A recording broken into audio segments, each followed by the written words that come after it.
जय श्री कृष्ण। जय श्री कृष्ण। जोर से बोलो जय श्री कृष्ण। जय श्री कृष्ण। जय सिया राम। जय सिया राम। जय श्रीमन नारायण। जय श्री जय जय श्री राधे। जय श्री राधे। व्यक्ति जब प्रसन्न होता है, बहुत प्रसन्न होता है, तो उससे आप कोई भी परमिशन ले सकते हो, कोई भी चीज मांगो। अगर व्यक्ति बहुत प्रसन्न है, बच्चे जो होते हैं घर के, उनको माता पिता से कोई परमिशन चाहिए होती है तो कहते हैं अभी मूड खराब है, अच्छा होने दो। जब माताजी थोड़े ठीक मूड में होंगी, अच्छे मूड में, तब पूछेंगे कि हम वहां चले जाएं।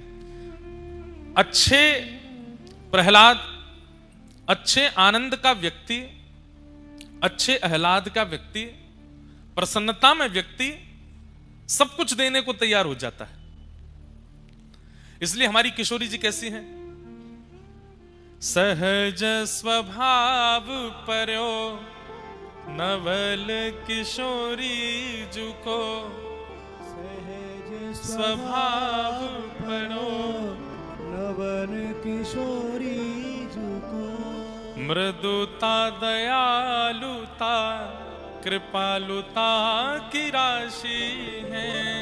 मृदुता दयालुता कृपालुता की राशि है। ऐसी सुकुमारी प्यारी लालजू की प्राण प्यारी, ऐसी सुकुमारी प्यारी लालजू की प्राण प्यारी, रहत प्रसन्न सदा ही मुख हासी है। रहत प्रसन्न सदा ये मुख हासी है। श्री हितृधूप दास जी ने जो किशोरी जी के यहां लक्षण बताए हैं, ये सारे लक्षण ठाकुर जी के अंदर भी हैं, पर क्योंकि अधिष्ठाता होने के नाते, संचालन करता होने के नाते, जब व्यक्ति मुखिया बन जाता है तो उसको अपने कई स्वभावों पर कंट्रोल करना पड़ता है। दया पर कंट्रोल करना पड़ता है, कृपा पर कंट्रोल करना पड़ता है, प्रसन्नता पर कंट्रोल करना पड़ता है। आपके नीचे 100 लोग काम करते हैं तो आपको जानबूझ करके क्रोध करना पड़ता है, जानबूझ करके हंसी रोकनी पड़ती है, जानबूझ करके थोड़ा कृपा दया को नजरअंदाज करना पड़ता है। लेकिन ठाकुर जी मन में विचार करते हैं कि मैं इतना कंट्रोल नहीं कर सकता, मुझे कृपा करनी है, मुझे आनंदित होना है, मुझे प्रसन्न रहना है, मुझे प्रसन्न हंसना है, मुझे सदा नृत्य करते रहना है, पर जगत उत्थान के लिए मत छेड़ो भाई, मैं ज्यादा नहीं कर सकता कुछ।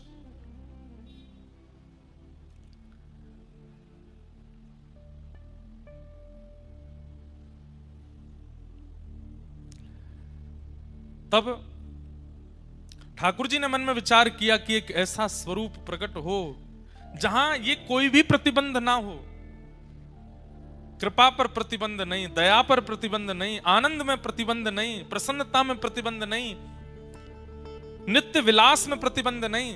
तब ठाकुर जी के हृदय का जो ये आह्लाद है, यही घनीभूत रूप धारण हुआ। और ठाकुर जी ने जैसे स्वयं को प्रतिबिंब में देखा उस समय, तभी देखा तप्त कांचन गौरांगी श्री राधे वृंदावनेश्वरी, सामने प्रतिबिंब में किशोरी जी दिखने लगी। ठाकुर जी ने वही स्वरूप वहीं स्थिर कर दिया और श्री वृषभानु गोप के यहाँ बरसाने में ठाकुर जी का ही प्रतिबिंब स्वरूप, ठाकुर जी का ही आनंद स्वरूप, ठाकुर जी का ही दया कृपा करुणा और आह्लादनी स्वरूप श्री राधा रानी का प्रादुर्भाव हो गया, श्री किशोरी जी प्रकट हो गए। इसलिए हमारे व्रज में इतना कहते हैं कि किशोरी जी कृपा बहुत करती हैं, ठाकुर जी कृपा कम करते हैं। नहीं, ठाकुर जी पुरुष हैं और पुरुष रूप में होते हुए विश्व के अधिष्ठाता, इसलिए उनको थोड़ा कहीं न कहीं अपने आप को छुपाना पड़ता है। मां ज्यादा दया कर देती है, लाड़ कर देती है, पिता को तो कभी कभी बच्चों के आगे स्ट्रिक्ट बनना पड़ता है। जय हो महाराज जी, विराज। तो ठाकुर जी का वही घनीभूत स्वरूप श्री किशोरी जी के रूप में प्रकट हुआ। सब लोग इधर देखो, ध्यान से सुनो। किशोरी जी के रूप में प्रकट हुआ। अब किशोरी जी और ठाकुर जी मन में विचार करें रसिक जनन को सुख देवे काजे, हम आप जैसे भक्तन को सुख देवे के काजे कुछ लीला संवरण होना चाहिए। तो जैसे ही किशोरी जी और ठाकुर जी ने विचार किया लीला संवरण का, इतने में ही किशोरी जी के श्री अंग से ही अष्ट सखियां प्रकट हो गईं, जिनमें श्री ललिता जी, विशाखा जी, तुंग विद्या, चंपकलता आदि आदि सखियां प्रकट हुई। बहुत ध्यान से सुनिए सब लोग। अब तब विचार हुआ कि ब्रह्मा की बनाई हुई सृष्टि में तो हम लीला करेंगे नहीं, सबको अधिकार थोड़ी है इस लीला के दर्शन का। ठाकुर जी की निकुंज रस, निवृत्त निकुंज रस की लीला का हम आप जैसे लोग दर्शन नहीं कर सकते। क्यों? क्योंकि हम लोग तुच्छ प्रेम को देखते हैं सिनेमाओं में जाकर के। ऐसे प्रेम का दर्शन करते हैं जो काम से प्रकट होता है, जो वासना से प्रकट होता है, जो शरीर इंद्रियों से प्रकट होता है। उस प्रेम को, वो प्रेम है नहीं, पर उस वासना के भोग वृत्ति को देखने के बाद अगर हम प्रिया प्रियतम की निकुंज लीला का अनुभव करना चाहते हैं तो फिर हमारे मन में कहीं ना कहीं दोष आ जाएगा। इसलिए किशोरी जी ने विचार किया एक ऐसी पृष्ठभूमि हो जिसमें संसार के विकार प्रवेश ना कर सके, वहां लीला हो। तब किशोरी जी के चित्त से श्री वृंदा महारानी प्रकट हुई। बोलो वृंदा महारानी की जय। वृंदा महारानी प्रकट हुई और उन्हीं वृंदा महारानी ने तुरंत किशोरी जी से प्रार्थना की, हे महारानी, सब लोग इधर देखो, यहां देख लो, लोग तो आते जाते रहेंगे, आप ये कथा सुन लो, सब जगह नहीं मिले ऐसे सुनवे को। वृंदा महारानी प्रकट हुई किशोरी जी के चित्त। अच्छा, ठाकुर जी और किशोरी जी जो विचार करते हैं वो प्रकट होता चला जाता है। ठाकुर जी विचार करें कि यहां सुंदर पर्वत श्रृंखला हो तो पर्वत प्रकट हो जाते हैं। ठाकुर जी सोचें कि यहां पे या वृक्ष में सेब लग जाए तो वो बबूल को वृक्ष हो, वहां में वो सेब लग जाएगा। ठाकुर जी की चिंतन से सब लीलाएं होती हैं। तो किशोरी जी ने विचार किया ऐसी भूमि हो, ऐसा सघन वन हो जहां सबके प्रवेश का अधिकार ना हो और प्रिया प्रियतम सखियां सहचरियां नित्य विलास कर सकें। तब वृंदा महारानी प्रकट हुई और वृंदा महारानी ने कहा, हे श्यामाजू, मुझ पे कृपा करो, आप आज्ञा करें तो मैं दिव्य रूप धारण करके सघन वन बन जाऊं और जहां आप और श्री श्याम सुंदर दोनों लीला विहार करें। तब श्री नित्य गोलोक धाम में श्री वृंदा महारानी ही निकुंज वन के रूप में प्रकट हो गई, जहां प्रिया प्रियतम विहार करते हैं। जैसे ही ठाकुर जी को बैठवे को मन है जाए तो सुंदर सी एक शिला बन करके वृंदा महारानी आ जाती हैं, ठाकुर जी बैठ जाते हैं। ठाकुर जी को उन्हें गर्मी लगन लगे तो श्री वृंदा महारानी ही वहां पर आज्ञा करती हैं, बादल प्रकट हो जाते हैं, सुंदर शीतल वायु व्यार बहने लगती है। ठाकुर जी को धूप लगे तो श्री वृंदा महारानी निकुंज बन करके ठाकुर जी के सामने आ जाती हैं, प्रिया जी की सेवा में आती हैं। श्री प्रिया प्रियतम के नित्य विहार के लिए श्री वृंदा महारानी प्रकट हो गई और प्रकट होकर के भूमि रूप में, वायु रूप में, वृक्ष रूप में, वल्लरी रूप में, सब रूपों में वृंदा महारानी प्रकट हो गई। इसलिए हमारे वृंदावन की उपासना में श्री वृंदा यानी कि तुलसी देवी की उपासना प्रधान है, क्योंकि इनकी उपासना किए बिना निकुंज का अनुभव नहीं हो सकता। जो निकुंज है ही है, इनके भीतर ही ठाकुर जी रमण करते हैं। अब जब ठाकुर जी गोलोक धाम में हैं तब तो सब आनंद है, लेकिन अब ठाकुर जी को पृथ्वी पर आना है लीला संवरण करने के लिए। ठाकुर जी प्रकट कैसे होंगे, लीला बन गई। किशोरी जी प्रकट कैसे होंगी, लीला बन गई। सखियां प्रकट कैसे होंगी, सब लीला बन गई। लेकिन वृंदा महारानी कैसे प्रकट होंगी? ठाकुर जी बोले सामान्य रूप से वृंदा महारानी प्रकट नहीं होंगी, क्योंकि वृंदा महारानी केवल प्रिया प्रियतम को सुख विलास देने के लिए नहीं, जन्म जन्मांतर कल्प कल्पांतरों के पापी जीवों के पाप को नष्ट करने के लिए भी श्री वृंदा महारानी होंगी। इसलिए इनका प्राकट्य भूमि पर सामान्य रूप से नहीं होना चाहिए, उसके लिए तो एक विशेष क्रिया होनी चाहिए, एक विशेष लीला होनी चाहिए। तो भूमि पर वृंदा महारानी कैसे आई, उसकी यह लीला है। और कथा प्रारंभ होती है, देवराज इंद्र एक बार बृहस्पति गुरु के साथ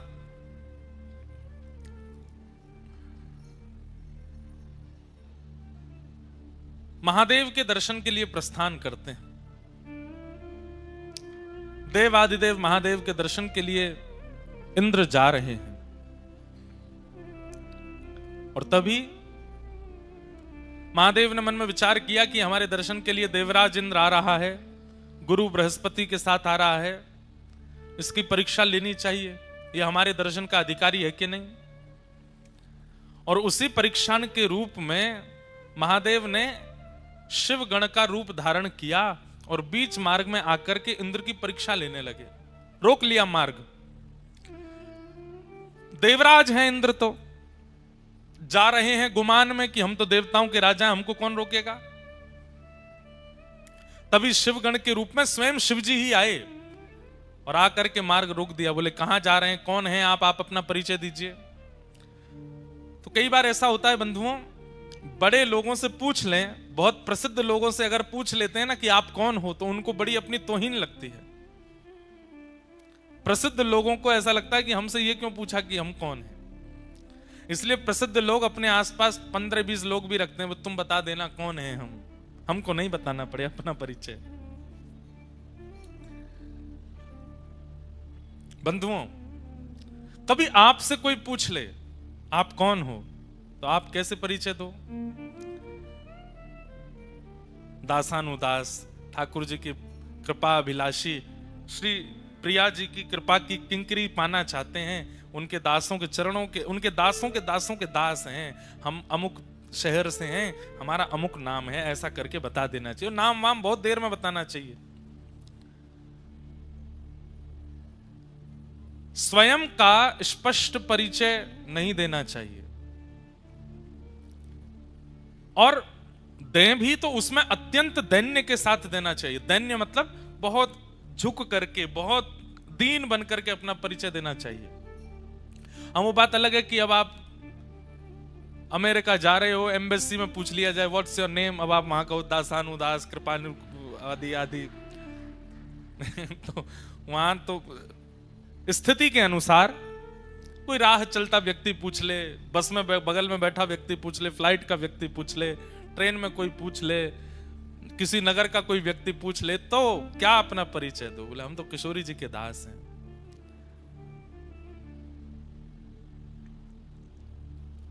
ये सीखना चाहिए हमें संतों से। एक बार वृंदावन में एक संत थे, उस समय सोशल मीडिया नहीं था, फोन भी नहीं थे, उस समय की बात। उन संत का इतना प्रचार हो गया पूरे भारत में कि भैया वृंदावन में एक संत रहते हैं, अमुक नाम के संत हैं, और भैया उनका स्वभाव, उनका विचार, उनकी शैली, उनकी बोली, उनका रूप, उनकी कुटिया, उनकी सेवा सब देखने लायक है। ऐसा लगता है कि कोई साक्षात ठाकुर जी का परम भक्त हो।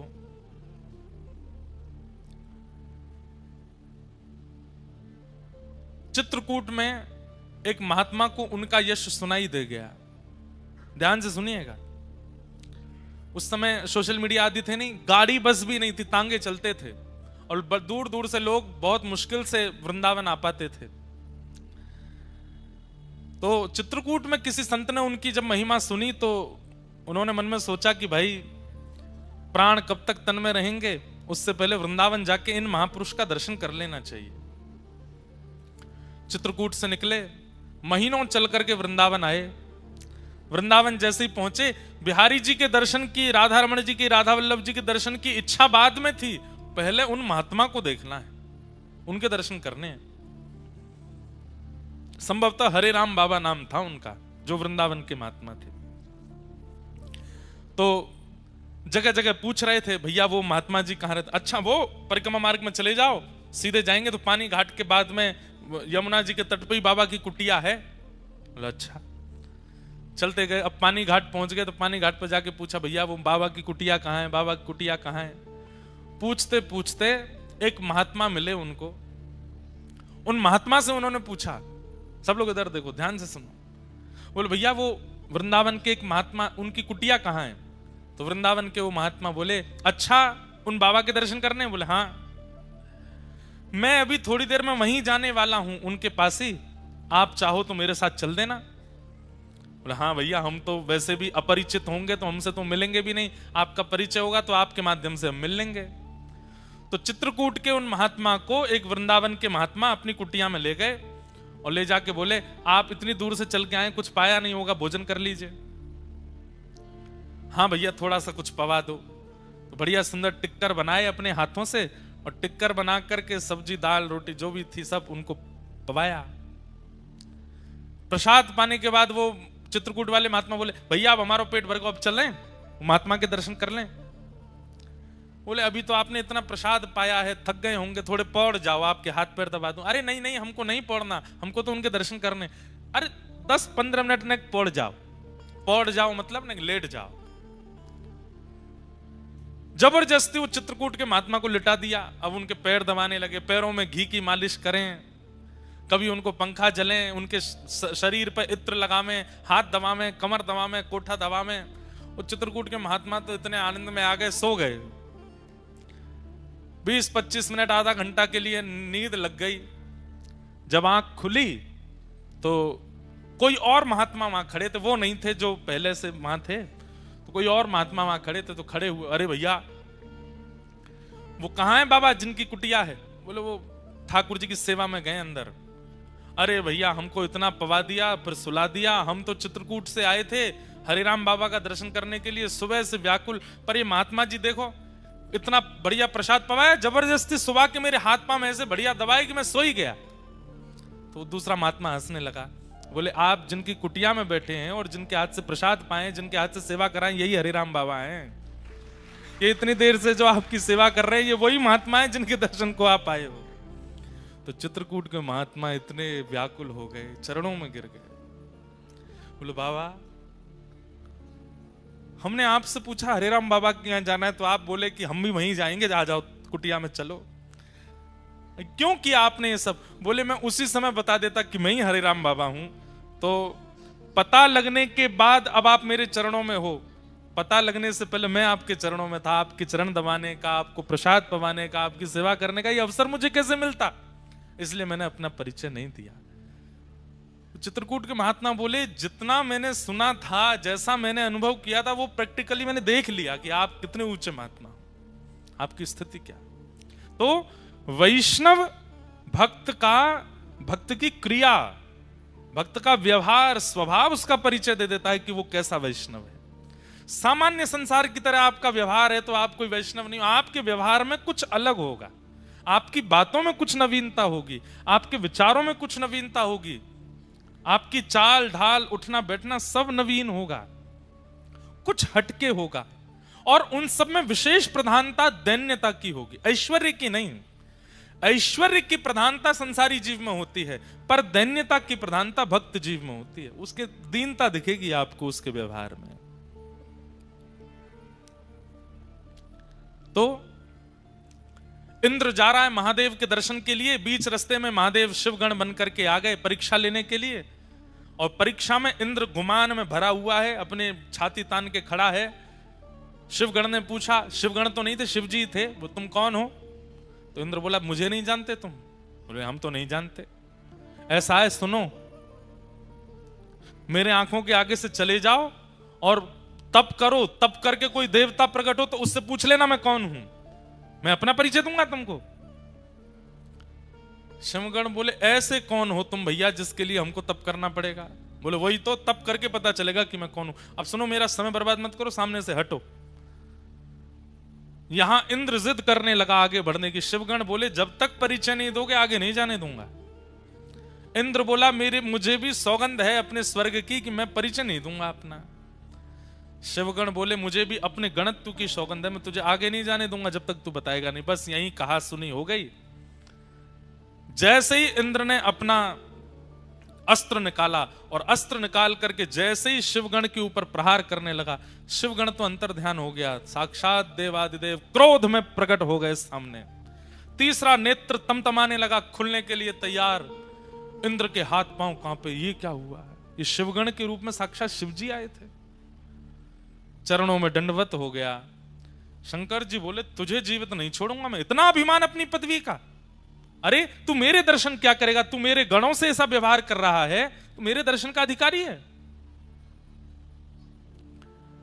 तब इंद्र ने अपने गुरुदेव, इसीलिए गुरु होने जरूरी हैं, कई बार शिष्य की नैया डूब रही हो तो गुरुजी बचा लेते हैं। गुरु बृहस्पति ने महादेव से कहा, गुरुदेव, हे देवादिदेव, ये तो सामान, आप तो जानते हैं इंद्र कैसा है, क्रोध मत कीजिए।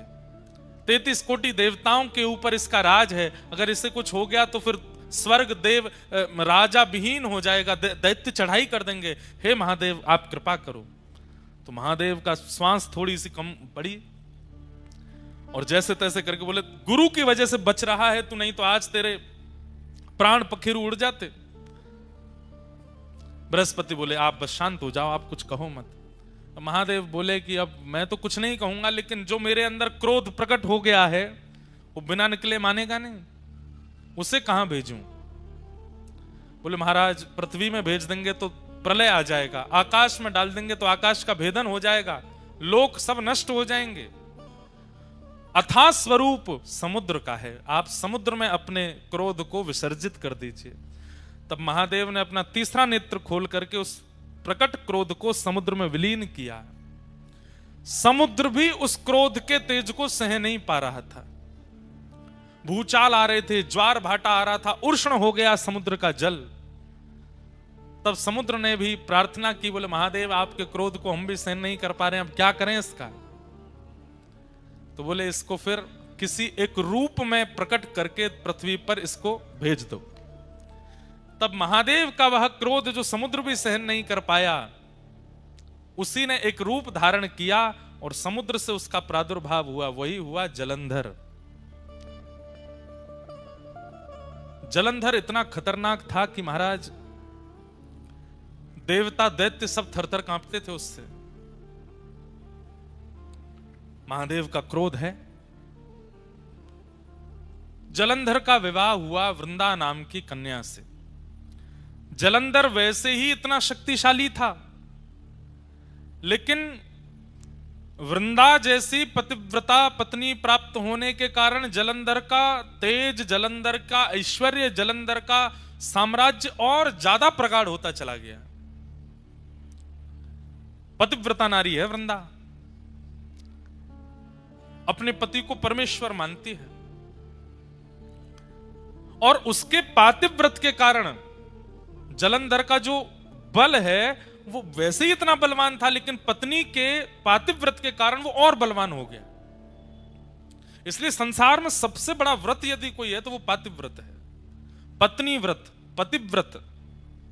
यदि कोई व्यक्ति पतिव्रत का पालन करे, माताएं और भाई लोग पत्नी व्रत का पालन कर लें, कुछ नहीं करना, ना भूखा रहना है ना प्यास रहना, खूब चकाचक खाओ पियो आनंद करो, बस एक के ही रहो। अगर आपने ये निश्चय कर लिया तो आप संसार की किसी भी स्थिति को पार कर सकते हैं। अरे कहां तक कहें, अगर यमराज आ गए पति को लेने के लिए और पत्नी पातिव्रत धर्म का पालन करती है, भले ही पति में लाख दुर्गुण हैं, लेकिन पत्नी पातिव्रत नियम से रहती है, तो उस समय यमराज भी अगर पति को लेने आएंगे तो यमराज भी उसके पति को छू नहीं सकते, पहले पत्नी से आज्ञा लेंगे, हम ले जा सकते हैं इसको। कौन पत्नी चाहेगी कि मेरा पति जाए? कोई नहीं चाहती। सीधी बात, यमराज भी पति का स्पर्श नहीं कर सकते अगर पत्नी पतिव्रता है तो। पत्नी का स्पर्श यमराज नहीं कर सकते अगर पति पत्नी व्रता है तो। इतना बड़ा व्रत है। हम दुनिया भर के व्रत करते हैं, पर इस व्रत में कहीं ना कहीं छूट जा रहे हैं। अब सुनिए, वृंदा का ऐसा पातिव्रत, पर देवताओं ने विचार किया ये पतिव्रता है, ये बहुत अच्छी बात है, पर ये जानते हुए भी कि पति कितना दुष्ट है, फिर भी पत्नी पतिव्रता है। तो ब्रह्मा आदि देवताओं ने कहा कि बोल भैया, वृंदा अपने पतिव्रत का पालन नहीं तोड़ सकती। तो ब्रह्मा जी से सब देवताओं ने कहा, आप जाकर के जलंधर को समझाइए, वो आए दिन देवताओं पर आक्रमण करता है, यज्ञों का विध्वंस करता है। ब्रह्मा जी बोले, मैं जाता हूं। ब्रह्मा जी गए जलंधर को समझाने के लिए। जलंधर ने ब्रह्मा जी के ही गला पकड़ लिया, इतना बलवान कि चतुरानन ब्रह्मा जी का गला पकड़ लिया, चारों आंखों से आंसू निकल आए। ब्रह्मा जी हाथ छुड़ा के भागे, युद्ध छिड़ गया। देवता और जलंधर के बीच में। ब्रह्मा जी हार गए, देवताओं ने जाकर के प्रार्थना की, देवादिदेव महादेव शंकर जी से बोले महाराज आप कुछ करो। महादेव बोले मुझसे ही प्रकट हुआ है वो, और अपने से प्रकट हुए को मैं कैसे नष्ट कर सकता हूं, मैं तो नष्ट नहीं करूंगा उसको। तब ब्रह्मा जी ने मन में विचार किया कि ये शिव भक्त है बहुत बड़ा, और इसके बल में कटौती तभी आएगी जब इससे कोई शिवापराध बनेगा। ये शंकर जी का अपराध करे तब इसके बल में कटौती आएगी। तो बोले क्या करें? तो नारद जी को बुलाया, नारद जी को भेज दिया, बोले जलंधर के जाकर के कैसे भी शिवापराध कराओ। नारद जी महाराज बोले अभी करते हैं। नारद जी कौन है? स्पेशल रूप से एक प्रकार से देवताओं के डायरेक्टर हैं। ऐसी संरचना करते हैं मूवी की, फिल्म की, ऐसी स्क्रिप्ट लिखते हैं महाराज, अगर देवताओं में भी कभी अवार्ड फंक्शन होता होगा तो बेस्ट डायरेक्टर अवार्ड मिलता होगा नारद जी को। सब जगह ऐसी स्क्रिप्ट तैयार करते हैं। अब क्या किया? नारद जी पहुंच गए जलंधर के पास। जलंधर ने बड़ा स्वागत किया, आइए आइए आइए नारद जी। नारद जी सबके प्यारे हैं, दैत्यों के भी प्रिय हैं, देवताओं के भी प्रिय हैं, सबको प्रिय लगते हैं। नारद जी महाराज पहुंचे। नारद जी ने जाकर के कहा जलंधर तुम्हारे पास सब कुछ है। श्री सोमनाथ महादेव की जय। हमारे अर्पण महाराज जी सोमनाथ महाप्रभु हमारे सोमनाथ महादेव के श्री चरणों से पधारे हैं, आपको बारंबार प्रणाम। द्वारिकाधीश भी पधारेंगे, सोमनाथ जी भी आ गए, डाकोर जी भी आएंगे, सब आएंगे कथा में। और आचार्य स्वरूप में, वहां के प्रतिनिधि स्वरूप में, वहां के पुजारी जी, वहां के विद्वान जन ही यहां आकर के प्रतिनिधित्व करेंगे। प्रेम से सब लोग कहो श्री सोमनाथ महादेव की जय। हमारे अर्पण महाराज जी खूब स्नेह मानते हैं, और जब कभी भी गुजरात में कहीं कथा का क्रम होता है तो कृपा करके पधारते हैं महादेव का प्रसाद लेकर के। आपको बारंबार प्रणाम वंदन। कथा सुनिए सब लोग। नारद जी महाराज से देवताओं ने कहा आप कुछ करो। बोले क्या करना है? बोले जलंधर से शिवापराध कराओ। जब तक ये शिव जी का अपराध नहीं करेगा तब तक इसको हराना मुश्किल है। तो अच्छा, शंकर जी भी कह चुके हैं कि मैं इसको मारूंगा नहीं। क्यों? क्योंकि मुझसे ही प्रकट हुआ है। देवताओं ने कहा कैसे भी करके इससे शिवापराध बने, और इससे शिवापराध बनेगा तो शंकर जी को आना पड़ेगा इससे युद्ध करने के लिए, और शंकर जी आएंगे तो इसका नाश निश्चित हो जाएगा। नारद जी बोले ये तो हमारे बाएं हाथ का खेल, अभी करते हैं। तुरंत पहुंच गए। नारद जी जैसे ही पहुंचे जलंधर ने प्रणाम किया, पूरी सभा खड़ी होकर के दंडवत करने लगी, जय हो नारद जी महाराज को प्रणाम। नारद जी बोले और जलंधर सब आनंद मंगल। बोले भगवान सब आपकी कृपा है, देखिए ना मेरा दशों दिशाओं में कैसा यश हो रहा है, देवता थरथर कांपते हैं मेरे कारण। मैं स्वर्ग की ओर दृष्टि कर लेता हूं तो स्वर्ग में भूचाल आ जाता है, मैं चाह जाऊं तो समुद्र में लहरें नहीं आती, मैं चाह जाऊं तो सूर्य उदय नहीं होते, मैं चाह लूं तो 7 दिन तक चंद्रमा को प्रकाश देना पड़ता है, शीतलता देनी पड़ती है। आपकी कृपा से सब कुछ है भगवान, कोई कमी नहीं है मेरे पास में। नारद जी बोले नहीं, तुम्हारे पास सब कुछ है, बस एक नहीं है। बोले क्या? अति सुंदर पत्नी नहीं है तुम्हारे पास। जलंधर बोला अरे मेरी पत्नी वृंदा, आपने देखा नहीं उसको, कितनी सुंदर है। बोले ठीक है, सुंदर है तुम्हारी वृंदा पत्नी, पर इससे भी लाख गुना ज्यादा सुंदर एक है, वो तुम्हारे पास नहीं है। जलंधर तुरंत खड़ा हो गया, किसके पास है आप कहिए, और आप यहीं बैठे रहिएगा, मैं अभी लेके आऊंगा। बोले देव आदिदेव महादेव के बगल में विराजमान श्री पार्वती जी, वो है सबसे सुंदर। जलंधर पहले तो रुक गया, वे तो मेरे इष्ट हैं, मुझे उन्होंने प्रकट किया है, मैं उनकी पत्नी कैसे ला सकता हूं। जैसे ये थोड़ा संकोच में आया, नारद जी उठने लगे, बोले हमको पता था अभी तुम्हारी इतने दिग्गज नहीं हुए तुम, ठीक है, तुम्हारा बल है, तुम्हारा प्रकाश है, तुम योग्य हो, पर इतने अभी नहीं हुए हो। नहीं नहीं नहीं नहीं, आप रुकिए, बैठिए, मेरे इष्ट हैं तो क्या हुआ, सब पर विजय प्राप्त कर ली, अब इष्ट पर ही विजय प्राप्त करूंगा। और तुरंत महाराज अपनी तलवार सेना लेकर के सीधा, सबसे पहले तो उसने शुंभ निशुंभ को भेजा, जाओ जाकर के महादेव से कह दो मैं उनकी बड़ी प्रार्थना करता हूं, मैं उनको बहुत मानता हूं, मुझे युद्ध नहीं करना, वे मेरे राजी राजी अपनी पत्नी मुझे हवाले कर दें, मैं युद्ध नहीं करूंगा। शुंभ निशुंभ गए, प्रतीक्षा करता रहा, 5-6 दिन हो गए, पूछा, बोले भैया कहां है हमारे वो दोनों गण गए थे? तो बोले वो लौट के ही नहीं आए, महादेव ने मार दिया उनको। अच्छा, इसका मतलब ये भयभीत नहीं है मेरे प्रकोप से, मेरे बल से, मुझे बताना पड़ेगा। और तुरंत महादेव पर भी चढ़ाई कर दी, युद्ध करने लगा, महादेव से युद्ध करने लगा। है तो स्वयं महादेव का ही तेज, महादेव का ही क्रोध।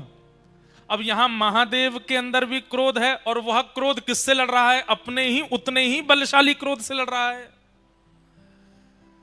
जितना बल, जितना पराक्रम, जितना तेज, जितना योग्य महादेव का क्रोध है, उतना ही योग्य तो वह भी है, क्योंकि वो वही तो है जिससे वो लड़ रहे हैं। महादेव लड़ते लड़ते बोले, भैया ये हमारा क्रोध ही तो है, दोनों 100 नंबर के ही हैं, हमारे अंदर जो क्रोध है और ये वही एक ही बात है, ये 1% भी कम हो तो इससे युद्ध किया जाए, ये पूर्ण परिपूर्ण वही है जो मेरे अंदर क्रोध है। तब सब देवता बोले अब तो एक ही उपाय है। बोले क्या? नारायण के पास चलो। तब शंख चक्र गदा पद्मधारी नारायण के पास गए और कहा, भगवान अब आपको युद्ध भूमि में आना पड़ेगा, आप ही इसका नाश कर सकते हो, ब्रह्मा जी भी कर चुके, महादेव तो कर ही रहे हैं, अब आप और आओ। नारायण बोले अभी आते। शंख चक्र गदा पद्म धारण करके चतुर्भुज रूप धारी जैसे ही नारायण प्रकट हुए, जलंधर ने जैसे ही नारायण भगवान का दर्शन किया, तुरंत अस्त्र शस्त्र छोड़ दिए, चरणों में गिर गया, बोले जय हो जीजा जी प्रणाम। भगवान बोले ये क्या बोला? अब हमारे ठाकुर जी तो बड़े करुणावतार हैं, जैसे ही जीजा जी कहा, ठाकुर जी ने तो अस्त्र शस्त्र अंतर ध्यान कर दिए। बोले भैया सब देवताओं क्षमा करो। बोले क्यों? साले साहब हैं हमारे। पर स्वयं भगवान ही बोले, ए जलंधर तू हमको जीजा बोला क्यों, पहले ये तो बता। अरे महादेव का जब क्रोध प्रकट हुआ इंद्र के ऊपर, और जब वह क्रोध इंद्र पर ना डाल पाए तो कहां भेजा उस क्रोध को? बोले समुद्र में। और आपकी पत्नी लक्ष्मी जी कहां से प्रकट हुई है? बोले समुद्र से। तो इस नाते में भैया हुआ ना उनका, आप मेरे जीजा जी हो गए। नारायण भगवान बोले भाई बढ़िया संबंध निकाला। देवताओं से कहा भैया आई एम सॉरी, अब इसको नहीं मारेंगे हम, ये तो हमारा साला है। अच्छा, उसने जीजाजी कहकर के प्रणाम जो किया तो लक्ष्मी भी प्रकट हो गई। अरे मेरे भैया, देवता तो बड़े भयभीत हो गए, बोले कि भाई अब क्या होगा। तुरंत ले गए नारायण भगवान को अपने घर में जाकर के स्थापित कर दिया। जलंधर ने पत्नी से कहा, देवी तुम नित्य मेरी आराधना करती हो, अपना पातिव्रत धर्म का पालन करती हो, अब उसमें इनकी भी आराधना करो। अब जलंधर की स्थिति हो गई, वो और ज्यादा बलशाली हो गया। क्यों? नारायण कृपा हो गई उसके ऊपर। सब देवता बोले भैया, सब प्रकार के तरीके अपना लिए, कोई काम नहीं आया। तब देवताओं ने भगवान की स्तुति गाई और कहा, भगवान अगर इसका नाश नहीं हुआ तो पृथ्वी नष्ट हो जाएगी कुछ दिनों में। पृथ्वी नष्ट नहीं, आप विचार कीजिए, जो अपने इष्ट, अपने प्रकटकर्ता महादेव से युद्ध करने के लिए खड़ा हो सकता है, कल को वो आपसे युद्ध नहीं करेगा। अरे इसका बल जितना बढ़ता चला जाएगा, ये उतना ही अपने आप को श्रेष्ठ मानता हुआ सब पर हावी हो जाएगा, और एक दिन भगवान पदवी प्राप्त करने के लिए भी कुछ भी कर बैठेगा। इसका नष्ट करना बहुत जरूरी है। तब भगवान ने मूल बात बताई। क्या बात? ध्यान से सुनिएगा। बोले ना तो महादेव का क्रोध इसके काम आ रहा है, ना ही ब्रह्मा जी की कृपा इसके काम आ रही है, ना ही मेरे इसके घर में विराजने से इसका बल बढ़ रहा है।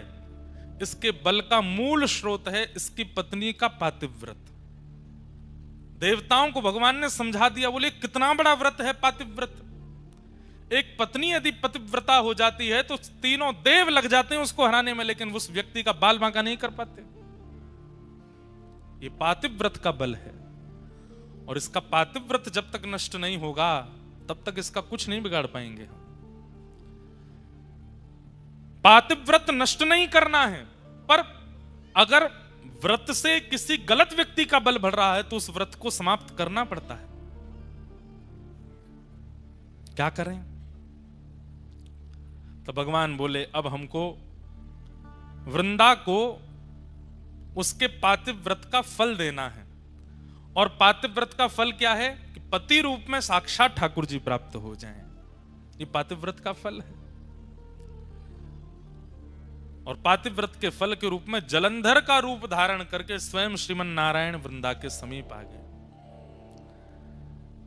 बंधुओं, ये वृंदा का पातिव्रत का फल मिला है उसको, कि सामान्य पति नहीं है, जिसके लिए मीराबाई कहती हैं ऐसे बर को बरे जो जन्मे और मर जाए,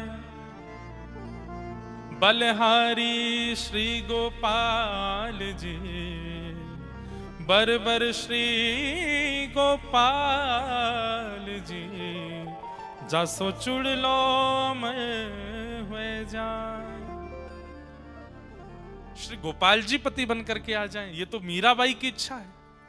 इसके लिए मीराबाई कितनी रोई हैं, कितनी पीड़ा में रही हैं, तब जाकर के ठाकुर जी ने उनको वो फल दिया। आज वृंदा को वो फल क्यों दे रहे हैं? क्योंकि उसका पातिव्रत श्रेष्ठ है। और भगवान ही जलंधर के रूप में आकर के वृंदा के सामने खड़े हो गए, और जैसे ही अपने पति के अलावा अन्य की चरणों में प्रणाम करके उनका तिलक किया, उनकी आरती उतार करके, न्यौछावर करके, जल उबार करके, प्रसाद पवा करके उच्छिष्ट पाया, वहां जलंधर जिसके लिए वो पातिव्रत करती थी उसका बल क्षीण होने लगा। क्यों? क्योंकि अब एक प्रकार से जिसके लिए व्रत था, जिसके लिए नियम था, जिसको निहारती थी, जिसके लिए सब कुछ करती थी, वो तो अब ठाकुर जी बन के आ गए ना, तो ठाकुर जी के लिए हो गया। जैसे ही ठाकुर जी के लिए व्रत हुआ, जलंधर के लिए जो व्रत हो रहा था उसका नाश हो गया, और वहां रणभूमि में देवताओं के द्वारा जलंधर का वध हो गया। जलंधर का सर धड़ से अलग हुआ, और सर से धड़ से सर अलग होकर के सीधा आके पड़ा वृंदा की गोद में। जैसे ही अपने हाथ में अपने पति का मुख देखा, देख करके विचलित हो गई। सामने देखा तो सामने जलंधर बैठा है, और गोद में देखा तो मुखमंडल है। तुरंत रोने लगी, आप कौन हैं? मुझे अपना रूप दिखाइए। तुरंत शंख चक्र पद्म धारी ठाकुर जी प्रकट हो गए। वृंदा, तेरे पातिव्रत से प्रसन्न होकर के मैंने तुझे फल दिया, तेरे पति रूप में मैं ही आया हूं। वृंदा बोली, मेरा सौभाग्य कि आप मेरे पति रूप में आए, लेकिन आप छल करके क्यों आए? आप अपने वास्तविक रूप में आकर के मुझे स्वीकार कर लेते। मेरे पति का रूप धारण करके आपने मेरे पातिव्रत को नष्ट क्यों किया? ठाकुर जी बोले, अगर हम वास्तविक रूप में आते तो तुम इतनी बड़ी पतिव्रता हो कि हमको स्वीकार ही नहीं करती, इसलिए हमको तुम्हारे पति का रूप धारण करके आना पड़ा। और सही बात, मूल बात तो यह है वृंदा, तुम्हारे पातिव्रत के कारण तुम्हारे पति का बल इतना प्रकट हो चुका था कि वो पूरे पृथ्वी का, पूरे ब्रह्मांड का नाश कर देता, इसलिए तुम्हारा पातिव्रत टूटना बहुत आवश्यक था। वृंदा बोली, आपने मेरा पातिव्रत नष्ट कर दिया। बोले जी, अब मैं आपको श्राप देती हूं। क्या?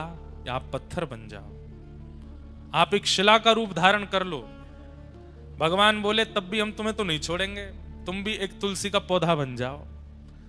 तुम संग रहोगी तो पाएंगे, तुम संग रहोगी तो बैठेंगे, तुम संग रहोगी तो पिएंगे, क्योंकि तुम्हारे पातिव्रत से प्रसन्न होकर हमने तुमको अब चुन लिया है। अब तुम चाह करके भी हमसे दूर नहीं जा पाओगी। हमारे बिना तुम नहीं रहोगी और तुम्हारे बिना हम नहीं रहेंगे। भगवान एक लीला में कितनी लीलाएं प्रकट करते हैं हम नहीं जानते। एक वैश्या ने भगवान के लिए तप किया, और तप करके जब भगवान प्रकट हुए तो भगवान से वरदान मांगा, जैसे श्री यशोदा जी को आप सुख देते हैं, उनकी कोख से आप जन्म लेते हैं, जैसे कौशल्या जी के गर्भ से आप जन्म लेते हैं, ऐसी मेरे गर्भ से भी आपका जन्म हो, ऐसी कृपा कर दो। भगवान बोले कौशल्या जी के गर्भ से, यशोदा जी के और देवकी मैया के गर्भ से तो हम एक ही बार जन्मे, पर हम तुम पर कृपा करते हैं कि हम तुम्हारे गर्भ से जन्म लेते ही रहेंगे, एक जन्म नहीं अनेक जन्म होंगे। कैसे? और तुम गंडकी नाम की नदी बनोगी और वृंदा के श्राप से हम शालिग्राम बनेंगे, और जब तक पृथ्वी पर सूर्य चंद्र हैं, जब तक पृथ्वी का अस्तित्व है, तब तक गंडकी में से हम प्रकट होते ही रहेंगे, आते ही रहेंगे, जीव मानव पर कल्याण करते रहेंगे। तो यहां वृंदा ने श्राप दिया कि आप पाषाण बन जाओ।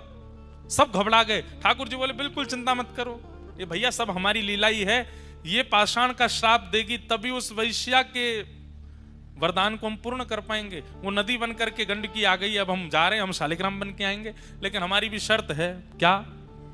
तुम भी एक तुलसी का झाड़ बनोगी, और जब तक तुम नहीं पधराई जाओगी तब तक हम प्रसाद नहीं पाएंगे, तब तक हम जल नहीं पिएंगे, तब तक हम कुछ भी नहीं करेंगे।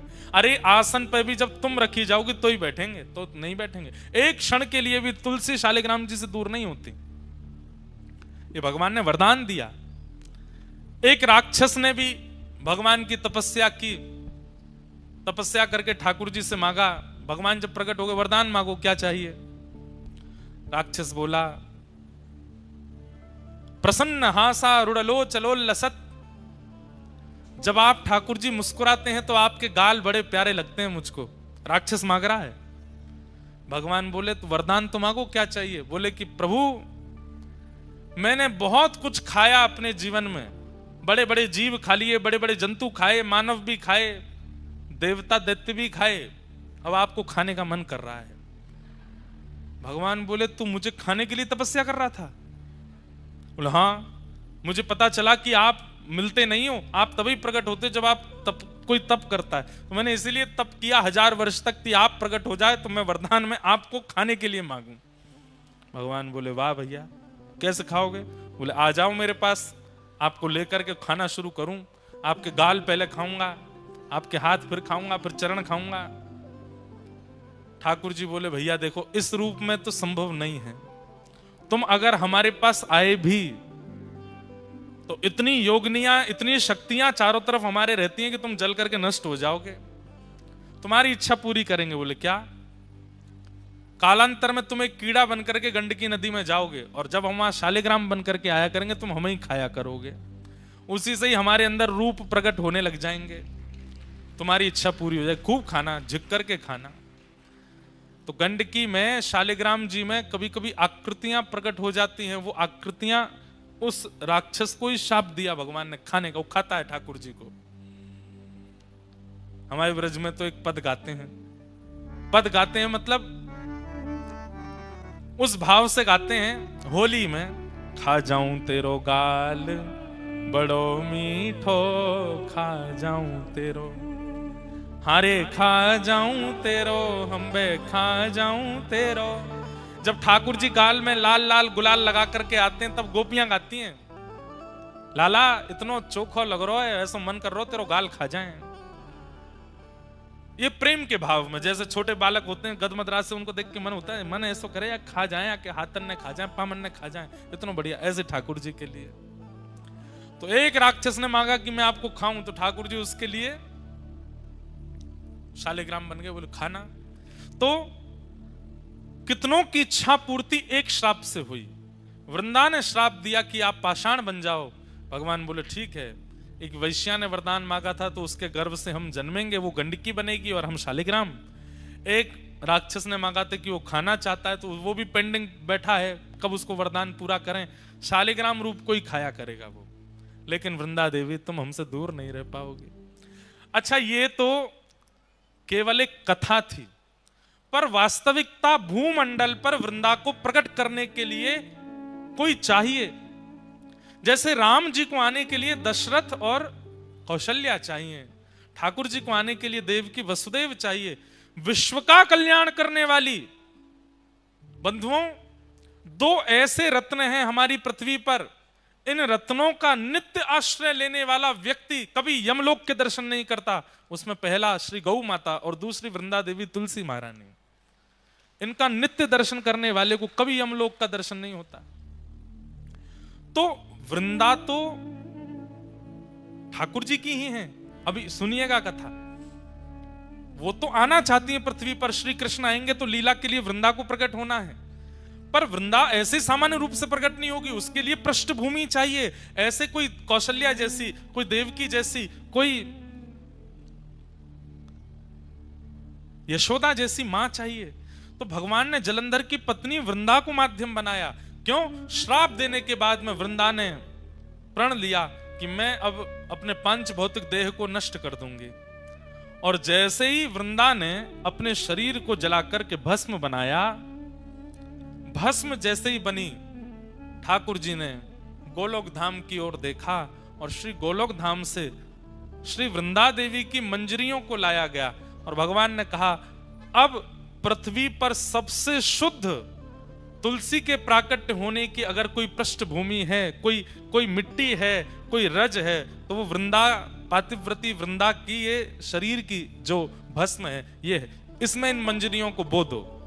जैसे ही तुलसी की मंजरियां उस भस्म में बोई गईं, उसी भस्म से, उसी रज से जो पतिव्रता नारी वृंदा थी, उसके शरीर की रज से जो प्रकट हुई वही है श्री तुलसी महारानी। बोलो तुलसी महारानी की जय। भगवान बोले अब मंगल होगा विश्व का, विश्व का मंगल करने वाली अब तुलसी जी गोलोक धाम से भूमि पर प्रकट हो चुकी हैं। सामान्यतया तुलसी जी को नहीं लाया गया। तुलसी जी के लिए कितना बड़ा योजना बनाई गई। बोले अखंड पतिव्रता नारी होगी, उसके कोख से तुलसी जी प्रकट होंगी। पर तुलसी जी क्योंकि एक वृक्ष के रूप में प्रकट होने वाली हैं, तो इनके लिए कोख क्या है? रज। कोख क्या है? मिट्टी। और वो कैसे बने? बोले पतिव्रता नारी जब अपने शरीर का त्याग करके रज बन जाएगी तो उससे प्रकट होंगी तुलसी। तो वृंदा जी की रज से तुलसी महारानी प्रकट हुई और तभी देवी देवता प्रकट हो गए। क्यों? नारायण भगवान तो धीरे धीरे पाषाण बन गए, शालिग्राम बन गए और यहां वृंदा महारानी तुलसी जी के रूप में प्रकट हो गई। तुरंत देवी देवता आए, आकर के गठबंधन किया और तुलसी शालिग्राम जी का विवाह कर दिया। दोनों को एक कर दिया आज ही के दिन। इसलिए आज तुलसी शालिग्राम विवाह महोत्सव भी है, तुलसी शालिग्राम जन्म महोत्सव भी है। आज शालिग्राम जी की जन्म तिथि भी है, तुलसी जी की जन्म तिथि भी आज ही के दिन प्रकट हुई है। आज ही के दिन इनका प्रादुर्भाव हुआ है।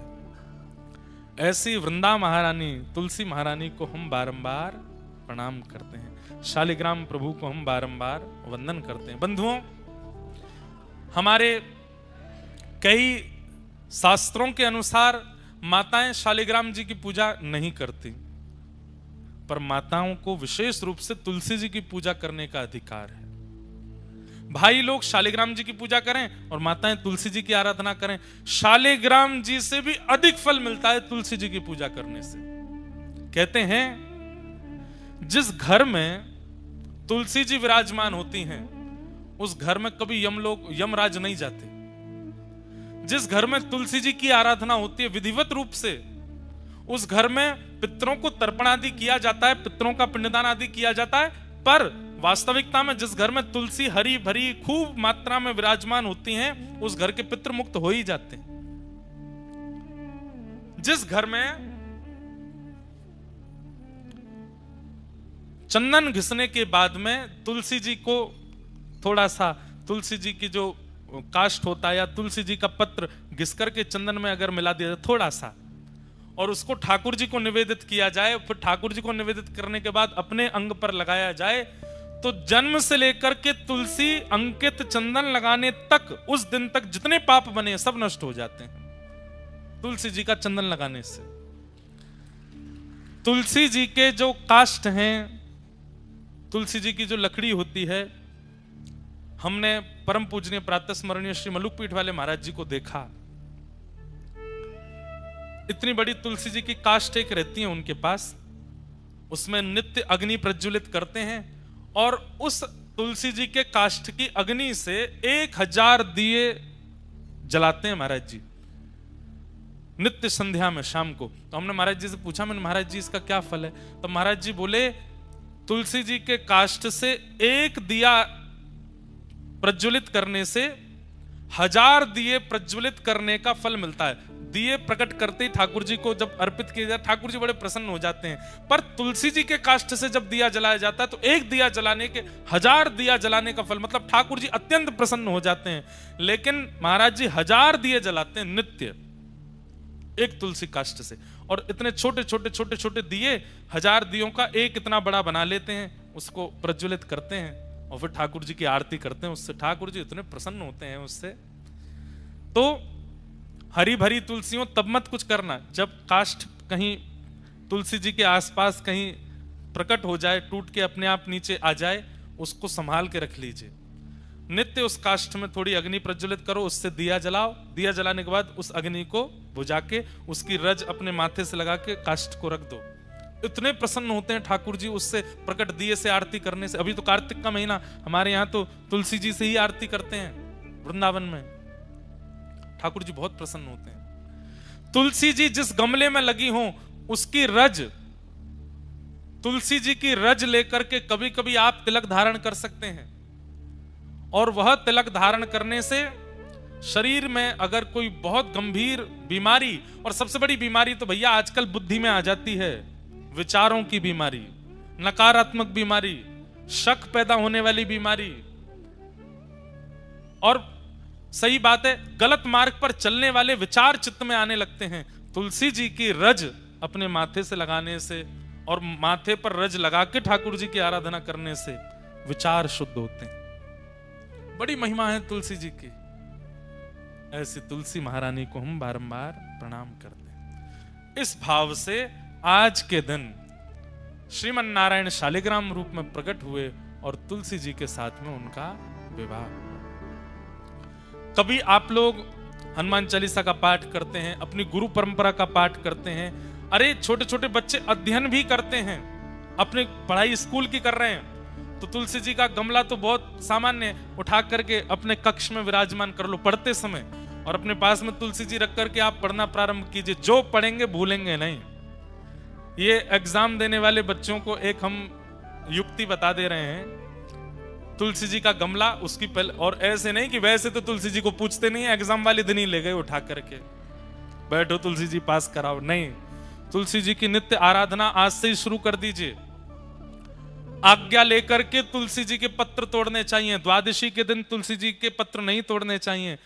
तुलसी जी के जितने भी पत्र और आदि आदि जो नीचे गिर जाते हैं उन सबको भी प्रणाम करके सबको इकट्ठा करना चाहिए। अगर वो बहुत सूख जाएं तो उनका चूरा बना करके, जिस दिन निषेध है तुलसी जी तोड़ना, उस दिन वही प्रयोग करके ठाकुर जी का भोग लगाया जा सकता है।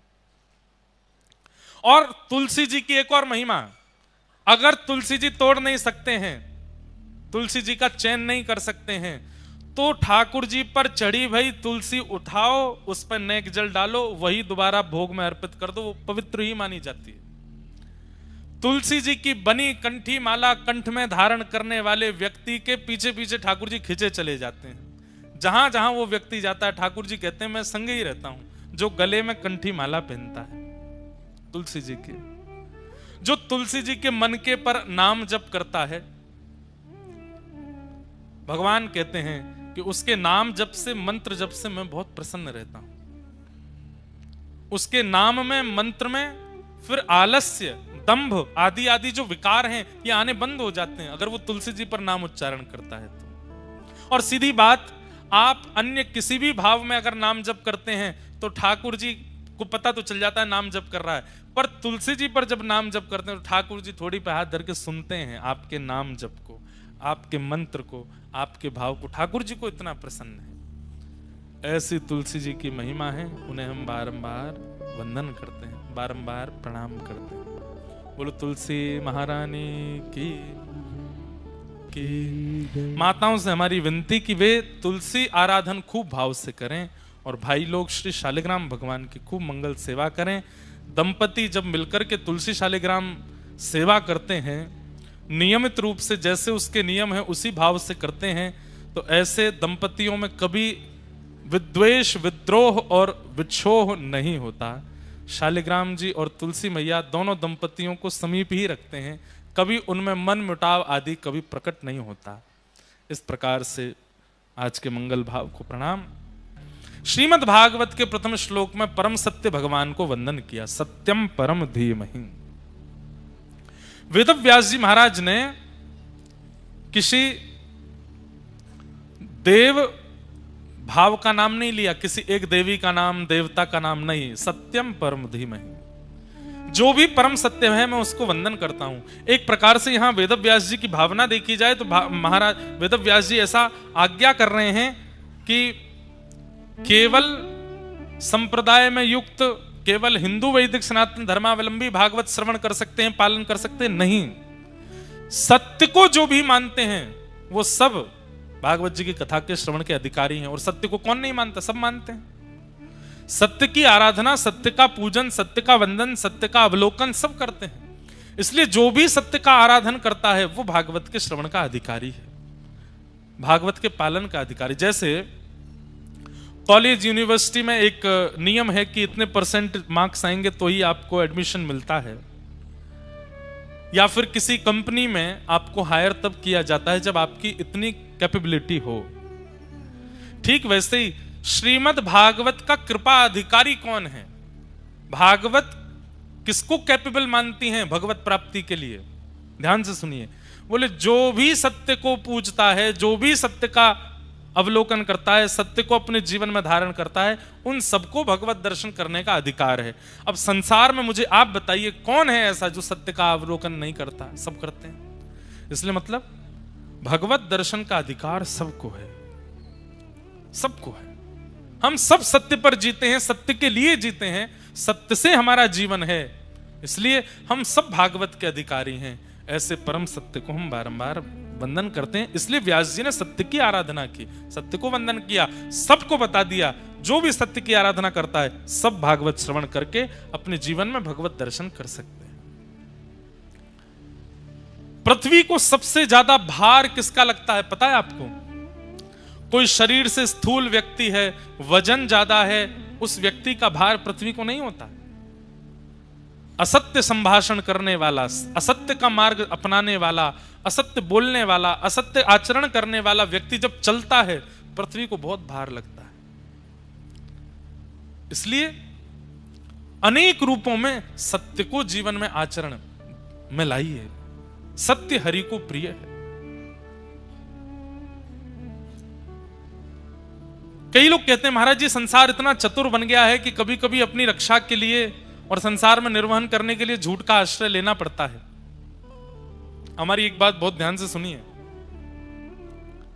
अगर आप असत्य का आचरण संसार में रहने के लिए करते हैं तो ठाकुर जी फिर अपनी दृष्टि हटा लेते हैं आपसे। बोले कि ठीक है, इसको लगता है कि ये अपना पालन पोषण खुद कर सकता है, कब असत्य बोलना है कब सत्य बोलना है इसको पता है, तो अपने आप कर ले। लेकिन जब व्यक्ति सत्याचरण ले लेता है और मन में विचार कर लेता है कि मैं असत्य तो बोलूंगा ही नहीं, मुझे सत्याचरण ही करना है, तो फिर ठाकुर जी अपनी दृष्टि रखते हैं कि कहीं कोई व्यक्ति इसके साथ छल ना करे, कपट ना करे, इसके साथ बुरा ना करे। इसके लिए ठाकुर जी जिम्मेवारी उठाते हैं। क्यों? क्योंकि आप सत्य मार्ग को अपना चुके हो। सोचिए,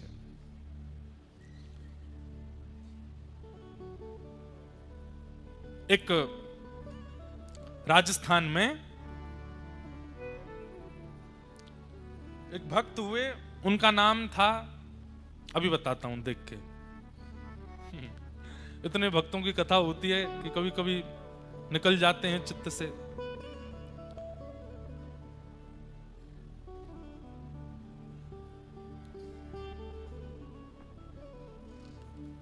तो राजस्थान में एक भक्त हुए और नाम तो हमें स्मरण में नहीं आ रहा, पर उनकी कथा सुना देते हैं। हाँ, आ गया नाम, घाटम दास। क्या नाम था? घाटम दास। उनकी लीला कथा हमने कई बार सुनाई है कथाओं में, पर एक बात कितनी सुंदर है उनकी लीला कथा की, ध्यान से सुनना। तो राजस्थान में जयपुर के पास में आमेर एक जगह है, वहीं आसपास ही घाटम दास जी रहते थे। और आप पुस्तैनी चोर थे। कौन थे? पुस्तैनी चोर। पुस्तैनी चोर समझते हैं? अच्छा, हमें पहले ऐसा लगता था कि ऊंझा राजस्थान के इतना पास है, यहाँ पर गुजराती कम बोलते होंगे लोग लेकिन हमको कल पता चला, बोले महाराज जी यहाँ तो कोर गुजराती बोलती है, यहाँ तो सबसे ज्यादा गुजरात, और जो बोले एक प्रकार से मूल गुजरात, बोले उत्तर गुजरात है, यहाँ का प्रभाव उदयपुर तक है। उदयपुर तक भी थोड़ी थोड़ी गुजराती भाषा बोल लेते हैं लोग, समझ लेते हैं, बोले इसलिए यहाँ तो खूब धुआंधार गुजराती और बोलती है तो ऐसे गुजरात में हम आए हैं। तो घाटम दास जी पुश्तैनी चोर थे, मतलब पारिवारिक चोर। इनके दादा भी चोर थे, इनके परदादा भी चोर थे, इनके पिताजी भी चोर थे, इनके 5 पीढ़ियों से चोर थे। तो घाटम दास जी रोज रात्रि में बैठ जाते थे और अपने पुत्र को भी साथ में लेके जाते थे, छोटे से को, उसको भी सिखाना है चोरी कैसे होती है। तो आज कोई व्यापारी तो निकला नहीं, एक महात्मा निकले वहां से। तो अंधेरे के कारण घाटम दास जी को पता नहीं चला, इन्होंने तुरंत जाला फेंक करके महात्मा जी को बस में कर लिया, कब्जे में कर लिए। बाद में जब दिया जला के देखा तो महात्मा थे, तुरंत वो हटाया जिससे पकड़ते थे, बोले महाराज जी क्षमा कर दो। तो महात्मा जी बोले भाई ये सब क्यों करते हो तुम? बोले ये तो हमारा पुश्तैनी काम है, हमारे रोम रोम में, हमारे रग रग में चोरी है, क्योंकि हमारी 8 पीढ़ियां निकल गई, हम लोग जाने ही इसी के लिए जाते हैं, हम चोरी करते हैं, ये हमारा पेशा है, यही हमारा काम है। अगर कोई हमको दान पुण्य करके कुछ दे जाता है तो हमारे घर में भोजन जब बनता है तो उसमें स्वाद नहीं रहता, चोरी के भोजन में ही स्वाद आता है। चोरी का कपड़ा ही हम पहनते हैं, अगर बिना चोरी का कपड़ा पहने तो कपड़ा फट जाता है। हमारे यहां तो पुश्तैनी चोरी होती है। बोले चोरी तो हम नहीं छोड़ सकते, लेकिन महाराज जी आज आप हमें मिले हैं, संत कृपा हुई है, कुछ आप आज्ञा कर दीजिए चोरी छोड़ने के अलावा। चोरी नहीं छोड़ पाएंगे, और कोई आज्ञा आप कर दो। तो संत बोले अच्छा ठीक है, तो हम वैसे तो एक ही आज्ञा कर दे कि चोरी छोड़ दो, पर चोरी छोड़ दो ये आज्ञा नहीं कर सकते, इसके बदले 3 आज्ञा करेंगे। बोले हाँ मंजूर है, आज्ञा करो आप। बोले पहली आज्ञा, सदा सत्य बोलना, चोरी करना पर सत्य बोलना। ठीक है। दूसरी आज्ञा, जो भी चोरी करके लाओ उससे थोड़ा अंश संतों की सेवा में लगाना, संत सेवा करना, साधु संतों की सेवा करना। और जो भी खाओ उससे पहले भगवान को अर्पण करना, भगवान की आरती दर्शन करना, मंदिर में जब भी कहीं मंदिर दिख जाए रुक करके प्रणाम करना। 3 आज्ञा कौन कौन सी? पहली आज्ञा सदा सत्य बोलना, दूसरा संत महात्माओं की सेवा करना, और इसी दूसरी आज्ञा में ही था कि ठाकुर जी को निवेदित करके पाना, जो भी पाओ भोग लगा के पाना। और तीसरा, कभी भी मंदिर दिखे, कोई स्थान ऐसा देव स्थान दिखे तो रुक करके प्रणाम करना, जो आज्ञा। ये 3 काम तो मैं कर लूंगा। वो ठीक है। अब धीरे धीरे घाटम दास जी चोरी में निपुण होते गए, संत कृपा से उनकी इतनी बढ़िया बढ़िया चोरी होने लगी, खूब धन हो गया उन पे। अब वो तो महाराज गुरुजी के आश्रम में जाते, भंडारा कराते, गुरुजी का आश्रम भी बनवा दिया, सब कुछ कर दिया उन्होंने। लेकिन एक दिन उनके मन में आ गया, बताइए गुरुजी की कृपा से मुझे सब कुछ प्राप्त हो गया, आज तक मैं पकड़ा भी नहीं गया, पर गुरुजी की जो प्रथम आज्ञा थी, सबसे पहली आज्ञा जिसके लिए मैंने मना किया, वही मैंने मना कर दिया कि मुझे मत आज्ञा करो, क्यों ना मैं चोरी छोड़ दूं। उनके मन में भाव आया कि अब मैं चोरी छोड़ देता हूं। धीरे धीरे उन्होंने चोरी छोड़ दी, लेकिन बेटे से कहा तू करता रहे, मैं छोड़ देता हूं। गुरु जी के यहां वार्षिक उत्सव होता था गुरु पूर्णिमा का। इस बार घाटम दास जी बोले कि अब इतना धन धान्य, बेटा इतना निपुण नहीं है, ज्यादा धन है नहीं घर में, गुरु जी के यहां कुछ लेकर के जाना है। आप लोग ये मत सोच लेना कि हम ऐसा कह रहे हैं कि गुरु जी के यहां जाने के लिए धन ना हो तो चोरी करके भी लेके जाया जा सकता है। हमको सब कवर अप करके बोलना पड़ता है, क्योंकि आजकल सोशल मीडिया पे लोग आगे पीछे की काट के डाल देते हैं वीडियो। देखो महाराज जी बोले गुरु घर जाते समय दक्षिणा चोरी करके भी ली जा सकती है, इसलिए हम पहले ही संकेत कर रहे हैं आप ऐसा मत करना। तो घाटम दास जी बोले चोरी तो मैं करता नहीं, घर में इतना धन नहीं कि गुरु जी को दे सकूं। ठीक है, अब वयोवृद्ध तो मैं हो ही गया हूं, एक आखिरी बार चोरी कर लेता हूं गुरु जी को दक्षिणा देने के लिए। बोले क्या करें? बोले आखिरी बार कर रहे हैं तो बड़ी चोरी करते हैं, कोई छोटी मोटी नहीं। तो राजा एक श्वेत घोड़े पर बैठ करके घूमता है, जिस घोड़े की कीमत लाखों बताई गई। अगर वो घोड़ा मैं चुरा लूं राजा का, तो मेरा काम बन जाएगा। उस घोड़े को बेच करके घर भी चल जाएगा, गुरुजी के यहां सेवा भी हो जाएगी। घाटम दास जी गए, एक सामान्य से घोड़े पर बैठ करके गए। जैसे ही राजभवन में प्रवेश करने लगे, सैनिकों ने रोक लिया। कौन हो? घाटम दास जी बोले, गुरुजी की आज्ञा है, सत्य बोलना है। चोर हूं। सैनिकों से बोले, चोर हूं। सैनिक बोले, बताओ, कोई चोर कहता है कि मैं चोर हूं? ये जरूर कोई राजा का निज सिपाही है। हमने पूछ लिया कौन हो, तो बुरा मान गया, तो बोल रहा है चोर हूं। अब भैया बुरा क्यों मान रहे हो आप? हमको कुछ, हमारा तो फर्ज है पूछना कौन हो, इसलिए हमने पूछा कौन हो। बोले चोर हूं, मैं भी तो बता रहा हूं। सैनिक बोले ज्यादा ही बुरा मान गए। अच्छा भैया किस काम से आए? बोले चोर हूं, चोरी करने आया हूं। सैनिक बोले भैया हमें तो ऐसा लगता है ज्यादा बुरा मान के कहीं राजा से शिकायत करके हमको निकल, गेट खोलो जल्दी जाने। बोले भैया ठीक, बुरा नहीं, मतलब जाओ अंदर जाओ। भीतर जाने दिया।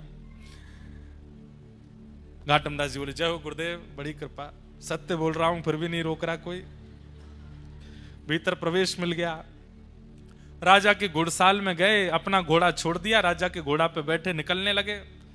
सफेद घोड़े पे बैठ के जैसे ही निकले, जैसे ही बाहर आए तो सैनिकों ने फिर देखा, बोले कि ये तो राजा का घोड़ा है। बोले बताया तो था, चोर हूं, चोरी करने आया हूं, चोरी करके ले जा रहा हूं। अरे भैया तुम तो बहुत ही बुरा मानते हो, जाओ आप जल्दी जाओ, निकलो निकलो यहां से। भाई राजा ने ही भेजा होगा कि घोड़ा ले जाओ, हमारा कहीं चिकित्सा कराओ, पर हम लोग ज्यादा ही पूछताछ कर लेते हैं। यहां थोड़ी देर बाद राजा निकला, मेरा घोड़ा कहां है? घोड़ा देखा तो मिला नहीं। हल्ला मच गया, राजा का घोड़ा कहां है? तो सिपाहियों, अरे वो आपका निज सिपाही लेकर के गया। बोले कौन सा निज सिपाही? एक आया था व्यक्ति, आके बोला कि, हमने पूछा कौन? तो बोला चोर हूं। तो हमको लगा भाई चोर थोड़ी बोलता मैं चोर हूं, निज सिपाही होगा। वही काले घोड़े पे आया था, गोरा घोड़ा लेकर के गया। अरे तुमको तो बाद में देखूंगा। सिपाहियों को दौड़ाया, बोले पकड़ो उसको। घाटम दास जी घोड़ा लेके भाग रहे थे। बोले बड़ी कृपा गुरुदेव की, क्या आनंद हुआ है, बिना रोक टोक चोरी हो गई। लेकिन तभी एक मंदिर में घंटे घड़ियाल बज रहे थे। गुरुदेव की दूसरी आज्ञा थी, जहां कहीं भी मंदिर देखो रुक जाना। घाटम दास जी तुरंत रुक गए, बिल्कुल मन में चिंतन ही नहीं किया कि पीछे सैनिक आ रहे होंगे, पकड़ लेंगे। गुरु की आज्ञा है, उसका पालन करना है। अपना घोड़ा बाहर बांध दिया। घाटम दास जी जैसे अंदर गए पूजा अर्चना करने, आहा, गुरु आज्ञा का ऐसा फल, वो गोरा घोड़ा काला पड़ गया अपने आप ही। और यहां सैनिक आए, सैनिक देख करके एक बार तो आगे भग गए, फिर देखा, बोले कि ये घोड़े की कद काठी, मुखमंडल तो वैसा ही है, लेकिन ये काला कैसे हो गया? अंदर देखा तो घाटम दास जी परिक्रमा कर रहे थे मंदिर की। बोले यही तो है वो चोर। पकड़ लिया सैनिकों ने। बोले तुम ही आए थे राजभवन में? बोले हाँ जी। क्या करने आए थे? बोले मैंने बताया तो था, चोरी करने आया था। राजा का घोड़ा चोरी करके भागा। अच्छा रुक क्यों गए? बोले गुरुदेव की आज्ञा थी, मंदिर कहीं भी देखो तो प्रणाम करना, इसलिए प्रणाम करने रुक गया। अच्छा सब चीज छोड़ो, ये वही घोड़ा है जो तुमने चोरी किया? बोले हाँ ये वही है। ये काला कैसे हो गया? बोले ये मुझे नहीं पता काला कैसे हो, मैंने तो गोरा घोड़ा ही चुराया था, काला कैसे बना ये मुझे नहीं पता। गुरु आज्ञा का ऐसा फल कि ठाकुर जी ने घोड़ा काला कर दिया। पकड़ करके राजा के सामने ले गए। घोड़े को देख करके राजा भी आश्चर्यचकित, ये घोड़ा तो वही है पर काला कैसे हुआ? तुमने जरूर इसके ऊपर कुछ रंग रोगन कराया। बोले महाराज इतनी जल्दी रंग रोगन, और मैं करा भी दूंगा रंग रोगन तो धो लो आप, निकल जाए रंग। तो खूब धोया, मांज दिया, लेकिन घोड़ा काला ही हो गया। राजा बोला एक तरीका है पता करने का कि ये वही घोड़ा है कि नहीं। बोले क्या? इसके जो सिर पर बाल हैं उनके बीच में एक मस्सा है, अगर वो मस्सा इसके हुआ तो ये वही घोड़ा है। बाल हटा करके देखा तो वो मस्सा भी निकला। सब आश्चर्यचकित रह गए, ये घोड़ा सुर्ख दूध जैसा गोरा था, ये काला कैसे पड़ गया? तब चोर ने कहा भगवान वैसे मैं चोरी छोड़ चुका था, अपने गुरु सब बात बता दी। गुरुदेव के यहाँ दक्षिणा अर्पित करने के लिए धन चाहिए था, तो धन मिला नहीं तो आपका घोड़ा चुरा लिया, पर गुरुदेव की आज्ञा मान करके सत्य बोलता हूं, जहां भी मंदिर मिलता है प्रणाम करता हूं, और जो भी कुछ मुझे प्राप्त होता है मैं सब ठाकुर जी को अर्पित करता हूं। जब मैंने आपका घोड़ा चुराया तो गुरुदेव की आज्ञा से प्राप्त हुई वस्तु ठाकुर जी को अर्पित करता हूं। तो मैंने घोड़े को भी निवेदित कर दिया था, हे राम जी आपको ये घोड़ा निवेदित करता हूं। तो राम जी को गोरे पे बैठने का मन नहीं होगा, इसलिए राम जी ने ही इसको काला कर दिया है, उन्होंने ही इसको सांवला बना दिया है, इसलिए ये काला पड़ गया, इसलिए ये अब गोरा नहीं हो पाएगा। राजा की, चोर की उस बात को सुनकर के राजा परम प्रसन्न हो गया और घाटम दास जी को अपना महामंत्री बना दिया। घाटम दास जी जो चोर थे वो उस दिन महामंत्री बन गए और खूब सारा धन धान्य लेकर के गुरुदेव के पास गए और चरणों में प्रणाम करके कहा, हे गुरुदेव भगवान, आपकी कृपा से देखिए ये घाटम चोर अब महामंत्री बन गया है, आपकी आज्ञा बस मान करके मैंने ये सब प्राप्त किया है। आहा।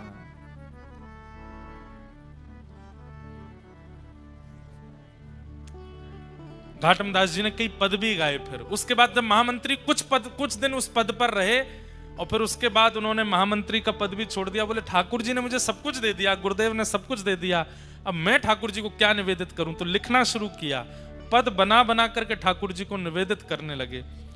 उनका अब एक दो पद हैं। एक पद क्या है, पहले तो मैं यूं ही खाता, पहले तो मैं ऐसे ही खाता था, अब तो ना कर खावा छू खावा छा, गल में माला माथे तिलक, थारे निमित्त लगावा छा, मान्हे तो एता कर दीना, थाने की ना काई रे। मैंने तो आपके लिए इतना किया, आपने मेरे लिए क्या किया। ठाकुर जी से कह रहे हैं, घाटम दास जात को मीना, तारोगे के नाई रे। पहले तो मैं यूं ही खाता, अब तो नहाकर खावा छा, गल में माला माथे तिलक, थारे निमित्त लगावा छा, महाने तो एता कर दी ना, मैंने तो इतना किया आपके लिए, नहा के खाता हूं, तिलक लगाता हूं। कितनी सरल बात है उनकी। ठाकुर जी कह रहे हैं इसको ये बहुत मानता है।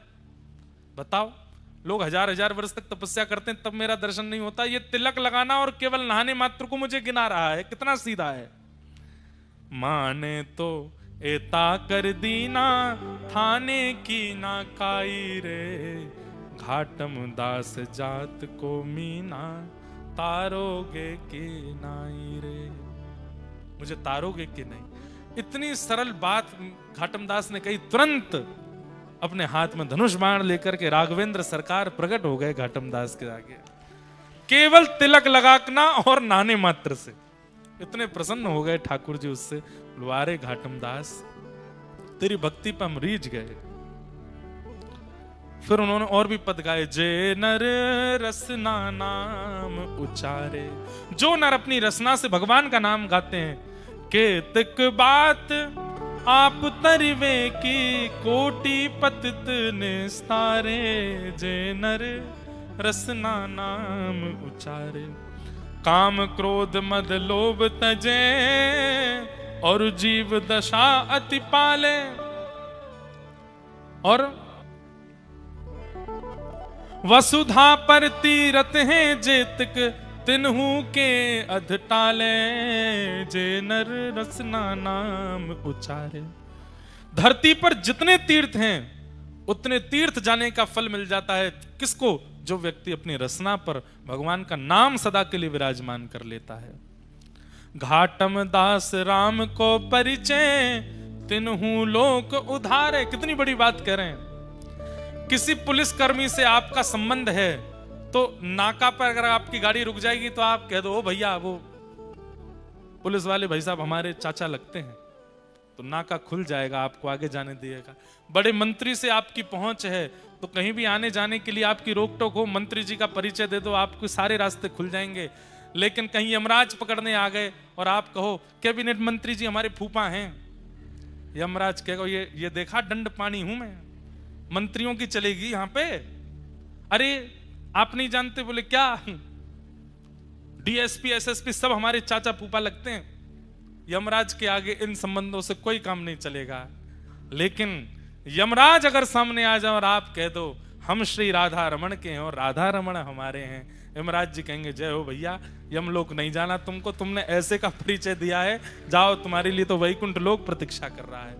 घाटम दास राम को परिचय, अगर आपकी जिह्वा पर राम नाम विराजमान है तो एक प्रकार से ठाकुर जी आपके परिचय बन चुके हैं। उस परिचय से क्या होगा? बोले तीनों लोक उधारे। ठाकुर जी से कोई संबंध बना लो और फिर जब यमराज सामने आवे, अरे हम तो कहते हैं इंद्र के भी अगर स्वर्ग ले जाने वाले गण सामने आवे तो भी ठाकुर जी से अपना परिचय उनको बता दोगे तो ना नर्क जानो पड़ेगा ना स्वर्ग जानो पड़ेगा। ठाकुर जी के परिचय कहें तो तीनों लोक पार करके सीधे वैकुंठ की प्राप्ति होगी। घाटम दास राम को परिचय तीनों लोक उधारे, जे नर रसना नाम उचारे। तो हमने घाटम दास जी का चरित्र क्यों सुनाया? गुरु आज्ञा से केवल जीवन में सत्य ले आए तो ठाकुर जी घाटम दास की रक्षा करने लगे। झूठ नहीं बोलेंगे तो कैसे जिएंगे? ठाकुर जी अपना वरदहस्त और अपनी दृष्टि दोनों हटा लेते हैं। ठीक है तो फिर तू अपने आप ही रहे, लेकिन जो व्यक्ति सत्य आचरण करता है, छल कपट आदि सबको छोड़ देता है, भले ही जीवन में संकट आते हैं फिर भी सहता है, ठाकुर जी फिर अपना वरदहस्त रखते हैं। बोले इतना सह रहा है पर सत्य का त्याग नहीं कर रहा, छल का त्याग, कपट छल को अपने जीवन में नहीं ला रहा, यहाँ की रक्षा तो मोह करनी पड़ेगी, जैसे घाटम दास की ठाकुर जी ने रक्षा की। इसलिए भैया सत्य कौन है? ठाकुर जी का प्रथम स्वरूप है और यहां पर वेद व्यास जी ने उसी सत्य को वंदन किया। सत्यम परम धीमहि। हमें पता है समय अधिक हो गया है, लेकिन हमें पता ही नहीं चला कि 11:15 बज गए। हमें तो इतना आनंद आ रहा है ऊंझा में कथा कहने में, खूब सुख मिल रहा है। हम 10-15 मिनट और थोड़ा कुछ कह लें, क्योंकि हमें पता ऊंझा के लोग तो टाइम के इतने पंचुअल है, कम से कम 100 लोग तो नेट 11:30 उठ गए। चाहे प्रसंग कितना भी बढ़िया चल रहा है, भाई 11:30 हो गए, जाना है, इतना ही टाइम है। कथा का देखो एक स्वरूप है, अपने समय से अगर कथा पूरी हो जाए तो समझो आज ठाकुर जी कथा में आए पर ने एक देर बैठ के चले गए, पर समय से ऊपर कथा जावे तो सोचियो ठाकुर जी बैठे हैं अभी भी कथा में और सबको देख रहे हैं, सब पर कृपा कर रहे हैं। इसलिए समय से ऊपर कथा जावे तो 7 ही दिन बार बार थोड़ी आवेंगे। ऊंझा में तो जीवन भर रहना है, सुबह दुकानें तो जीवन भर खोलनी है, पैसा तो जीवन भर कमाना है, पर ये 7 दिन दोबारा नहीं आएंगे। इसलिए समय से अधिक अगर समय चला जाए कथा के विश्राम में तो आप लोग आनंदित होकर सुनिए बस, ठीक है।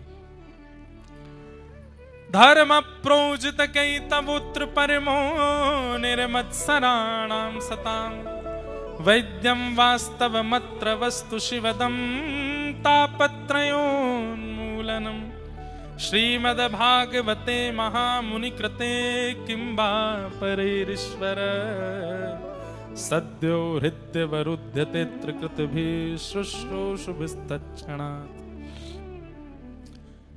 3 मंगलाचरण हैं भागवत जी के, एक हो गया, 2 और रह गए, बस ये कह के हम आज की कथा को विश्राम देंगे। विषय, अधिकारी, संबंध और प्रयोजन, ये 4 बातें विशेष रूप से हैं। सबसे बड़ी बात, भागवत का विषय क्या है? धर्म प्रोजित कई तवोत्र परमो, सबके चित्त में जो परम धर्म को स्थापित करे। परम धर्म क्या है? जहां पर व्यक्ति अपने देह की चिंता ना करके अपनी आत्म की चिंता करता है। आप देह की चिंता करते हो तो सोते हो, देह की चिंता करते हो तो खाते हो, देह की चिंता करते हो तो टहलते हो, देह की चिंता करते हो तो सारी क्रियाएं करते हो। पर आप आत्मचिंतन करने लगोगे कि भाई मेरे भीतर जो विराजमान आत्मा है इसका उद्धार कैसे हो, इसका कल्याण कैसे हो, मेरे जीवन का साफल्य कैसे हो, मेरे जन्म लेने का कल्याण कैसे हो। जिस दिन ये विचारधारा चित्त में प्रकट होने लग जाएगी उसी दिन आप परम धर्म कर रहे हो। कथा सुनना देह का कर्म नहीं है, दैहिक कर्म नहीं है कथा सुनना। कथा सुनना, अब यहां पर कितने सारे बालक, कितने सारे लोग वो बैठे हैं। एक मुझे आज पता चला, एक माता जी सुबह 7 बजे आके बैठ गई, सुबह 7 बजे, कथा शुरू हुई रात में 8 बजे, 13 घंटे पहले पंडाल में आके बैठ गई। पूछा गया मैया इतनी जल्दी क्यों आ गई? तो भावुक होकर के बोली हम सूरत से आए हैं, बहुत दूर से आए हैं, भीड़ बढ़ जाएगी तो बैठने की जगह नहीं मिलेगी, इसलिए अभी से जगह पकड़ के बैठी हैं कि कहीं हमको बैठने को मिले कथा। अब 13 घंटे एक स्थान पर बैठना ये देह तो नहीं कर सकता, ये शरीर नहीं कर सकता। शरीर तो बहुत अभिमानी होता है।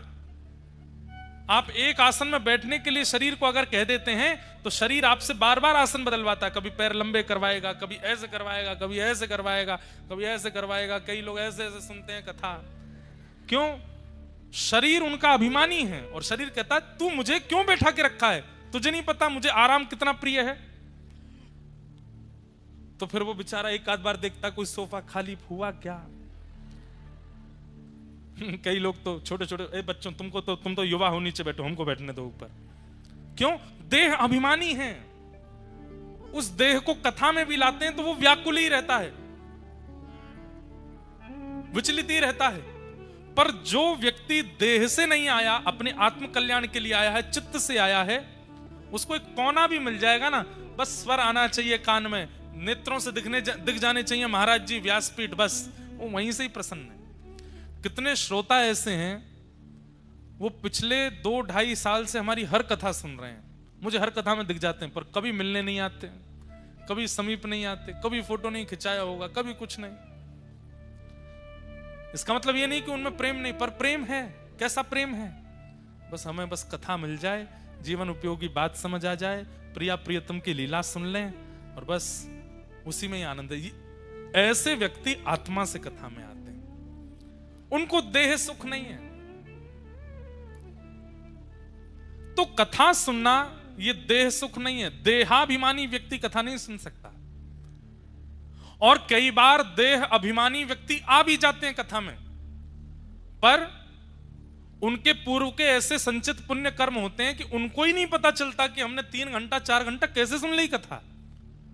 4 घंटा होने के बाद उनको याद आता, अच्छा हम कभी नहीं बैठने वाले व्यक्ति हैं, आज कैसे बैठ गए हम। क्योंकि कथा शरीर के लिए भी नहीं होती, कथा आत्मा के लिए ही होती है। कान नहीं सुनते आपके, शरीर नहीं सुनता।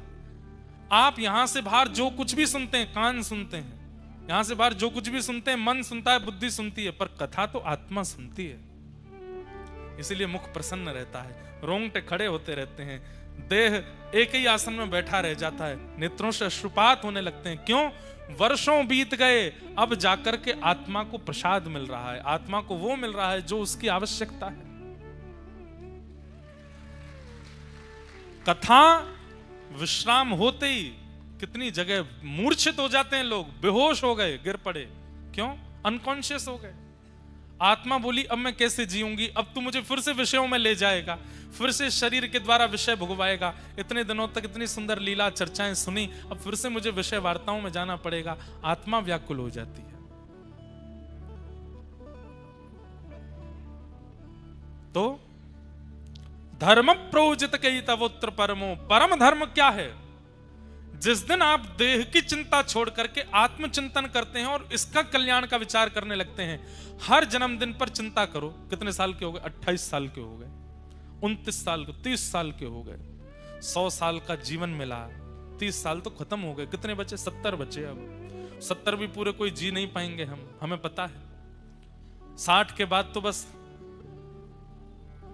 व्यवस्थाएं देखो, अब कब जाना हो जाए पता नहीं है। अब आजकल कुछ पता नहीं है, इतनी लंबी आयु तो है नहीं। तो 60 के बाद तो प्राण निकल कभी भी जा सकते हैं। स्वाभाविक मृत्यु 70-80 के बीच में आजकल हो रही है सब लोगों की।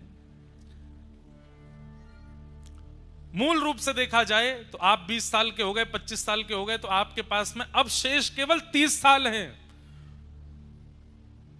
हजार सालों में जाकर के भगवान दर्शन नहीं देते। मेरे पास केवल 30 साल बचे हैं और मुझे भगवत प्राप्ति करनी है। इस देह में व्यवस्थित आत्मा का कल्याण करना है, उसको निवृत्त करना है ताकि वो पुनर्जन्म ना लेवे। आद्य गुरु शंकराचार्य भगवान कहते हैं मानव का एक ही उद्देश्य होना चाहिए, ऐसे कर्म करे कि दोबारा पृथ्वी पर ना आना पड़े। पुनरपि जननम पुनरपि मरणम पुनरपि जननी जठरे शयनम, बार बार मातृ गर्भ में आना, और क्या पता अगला जन्म कहां हो। इसलिए इसी जन्म में अब शेष जीवन जो है वो ठाकुर जी को अर्पित करके, भगवत कथा श्रवण करके, भगवत वार्ताओं में रह करके, भगवत जनों का संग करके, भगवत लीलानु कथा में अपने आप को ओतप्रोत करके व्यतीत करना है। ठाकुर जी श्याम सुंदर को हम प्राप्त हो जाएं। ये विचार जिस दिन आपके चित्त में आ जाए, उसी दिन आप धर्म से ऊपर उठ के अब परम धर्म कर रहे हो, क्योंकि अब आपको अपने अंदर विराजमान उस आत्मा की चिंता हो गई, उसके कल्याण का निवारण करना है। और भागवत धर्म से व्यक्ति को परम धर्म सिखाती है, मतलब देह सुख से आत्म सुख की ओर ले जाती है। इसीलिए भागवत का ये विषय है, धर्म प्रयोजित कही तबोत्र परमो। इसके लिए सबसे पहले त्याग क्या करना पड़ेगा कि आपके चित्त में आत्म कल्याण की भावना प्रकट हो जाए। उसके लिए सबसे पहला आपको क्या करना पड़ेगा, तो निर्मत सराणाम सताम, दूसरे के सुख के प्रति जो आपके चित्त में ईर्ष्या होती है उसका त्याग करना पड़ेगा। किसी की भी उपलब्धि देखो, किसी के भी बारे में सुनो, किसी की भी प्रशंसा सुनो, सब सुनकर के आपके चित्त में आना चाहिए, तेरा मंगल मेरा मंगल सबका मंगल हो रे। हे ठाकुर जी, आप सबका मंगल करो। मुझे बहुत प्रसन्नता है कि वो व्यक्ति करोड़ों कमा रहा है, मुझे बहुत प्रसन्नता है उसका ब्याह बहुत अच्छे घर में हो गया, मुझे बहुत प्रसन्नता है वो व्यक्ति उपलब्धियों को प्राप्त कर रहा है। अब मुझे ईर्ष्या नहीं होती किसी से कि मुझसे कोई आगे निकल गया ना, सबसे प्रसन्न हूं मैं। ये जीवन में जिस दिन स्थिति बन गई आपकी, उसी दिन आप आत्म कल्याण के मार्ग पर आ जाओगे। और जब तक ये प्रतिस्पर्धा लगी हुई है, इसको मुझसे ज्यादा कैसे मिल गया, ये मुझसे आगे कैसे गया, इसको ये कैसे हुआ, इसकी इतनी प्रशंसा मत करो, मैं जानता हूं अंदर से वो कैसा है, ये सब भावनाएं, ये आत्म कल्याण में बाधा है। यहां पर काम का नाम नहीं लिया, क्रोध का नाम नहीं लिया, लोभ का नाम नहीं लिया, यहां पर नाम लिया ईर्ष्या का। इसका मतलब क्या है, काम क्रोध लोभ से भी ज्यादा बड़ा दोष यदि कोई है तो वो ईर्ष्या है। और एक बात बोल दूं, पंडाल में बैठे हर व्यक्ति में, मुझमें भी किंचित ईर्ष्या तो है, इसलिए ठाकुर जी से हम वंचित हैं। हम तो हर कथा कहने के बाद में अपने चित्त से कहते हैं कि ये ईर्ष्या दोष कम हो, ये दोष कम हो, और होता भी है। ठाकुर जी की कृपा से सत्य बता रहे हैं। ऐसा नहीं है कि हमसे सब प्रेम करते हैं, कई लोग हमसे भी ईर्ष्या करते हैं और हमें कोई आके बताता है आपके बारे में कोई ऐसा कह रहा था। अब भगवत कृपा से उनमें भी गुण ही दिखते हैं, कोई बात नहीं, अच्छा है, सब प्रेम करने वाले हो जाएंगे। ज्यादा मीठा खाएंगे तो शुगर हो जाएगी, एक आध करेला भी जीवन में आना चाहिए, ऐसी भावना चित्त में आती है।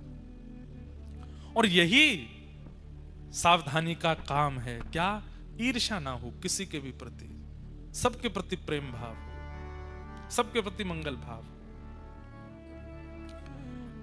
तीसरी बात, जैसे ही आप सबसे ईर्ष्या करना बंद कर दोगे, लेकिन प्रयास तो कर रहे हैं, लेकिन ईर्ष्या छूट नहीं रही है। आपने प्रयास तो किया, आज सुनने के बाद मेरे बगल वाले दुकान वाले से मुझे ईर्ष्या होती है, लेकिन आज महाराज जी कह रहे हैं कल उससे ईर्ष्या नहीं करूंगा मैं। लेकिन कल जाते ही उसको देखते ही फिर से आई, दाढ़ी का गिर जाए, इसका पाम टूटे, फिर से ईर्ष्या आई, तो अब क्या करें। अब इस ईर्ष्या दोष को कैसे निकाला जाए चित्त से, तो अगली आज्ञा करते हैं, वैद्यम वास्तव मत्र वस्तु शिवदम। ठाकुर जी को अपना संबंधी बना लो, ठाकुर जी से कोई प्रगाढ़ संबंध स्थापित कर दो और नित्य ठाकुर जी से उस संबंध का निर्वहन करो। जैसे ब्याह होने के बाद में अब आपकी अर्धांगिनी है, पत्नी है, पत्नी के साथ आप व्यवहार रखते हैं, बच्चे हो जाने के बाद फिर आपकी एक जिम्मेवारी बढ़ जाती है। ऐसे ही ठाकुर जी से एक संबंध बनाओ और कल से ही उस संबंध का निर्वहन करो। अगर ठाकुर जी सखा हैं तो मित्र के साथ कैसे रहते हैं वैसे रहो, मित्र के साथ सबसे पहला स्वरूप। अच्छा, एक और बात, अब मित्र के साथ तुम बहुत सारे व्यवहार करते हैं, वो सारे व्यवहार आप ठाकुर जी के साथ नहीं कर सकते। एक मूल रूप से विशेष व्यवहार क्या है जो आप मित्र के साथ करते हो, कि आप अपने मन की सारी बातें उसको बताते हो। ये बात ठाकुर जी से करो, सब बताओ। सुबह उठते ही स्नान ध्यान करके, जय जय ठाकुर जी, आनंद में हो, चकाचक कहाँ पाओगे आज बाल भोग में, चलो बनवा के लाऊं, मैया से पराठे बनवाए, ठाकुर जी को भोग लगाए, चकाचक जल्दी पाए लो, फिर आपको प्रसादी मैं पाऊंगा, सखा है ठाकुर जी। खूब प्रेम से पाने के बाद फिर ठाकुर जी से कहो, आज मैं यहां जा रहा हूं, आज मुझे सुबह वहां जाना है, उस व्यक्ति से मिलना है, फिर उसके बाद वहां जाऊंगा, वहां से आऊंगा, फिर घर आऊंगा, फिर राजभोग पाने आऊंगा, दोपहर का भोजन, तब आऊंगा आपसे मिलने। आप भी चकाचक जाओ। और सुनो, ऊंझा में वहां चले जाना, पास में बिंदु सरोवर उधर चले जाना, ठाकुर जी से ऐसी वार्ता करो, निकल जाओ अपने काम पे। लौट करके घर आए, फिर सब बताओ आज कहां कहां गए, किस किस से मिले। एक सखा के प्रति जैसी आपकी स्थिति रहती है, बैठ के ठाकुर जी के कक्ष में, आज उससे मिले, उसने बहुत गलत किया मेरे साथ, पर कोई बात नहीं ठाकुर जी, सब बढ़िया है। उससे मिले, उसके साथ ऐसा हुआ, वहां ऐसा किया, सब बता दो ठाकुर जी को। अपने सखत्व का निर्वहन। कई लोग क्या करते हैं, हम ठाकुर जी को सखा मानते हैं, तो अब सखा के गले में गलवैयां डालते हैं तो ठाकुर जी के ऊपर हाथ धर के बैठे हैं। सखा के साथ में कान पकड़ लेते हैं तो ठाकुर जी, ये सब नहीं, ये अधिकार ठाकुर जी दें तब करिएगा। प्रारंभ में तो केवल आप इतना ही करो कि अपने मन की सब कहो।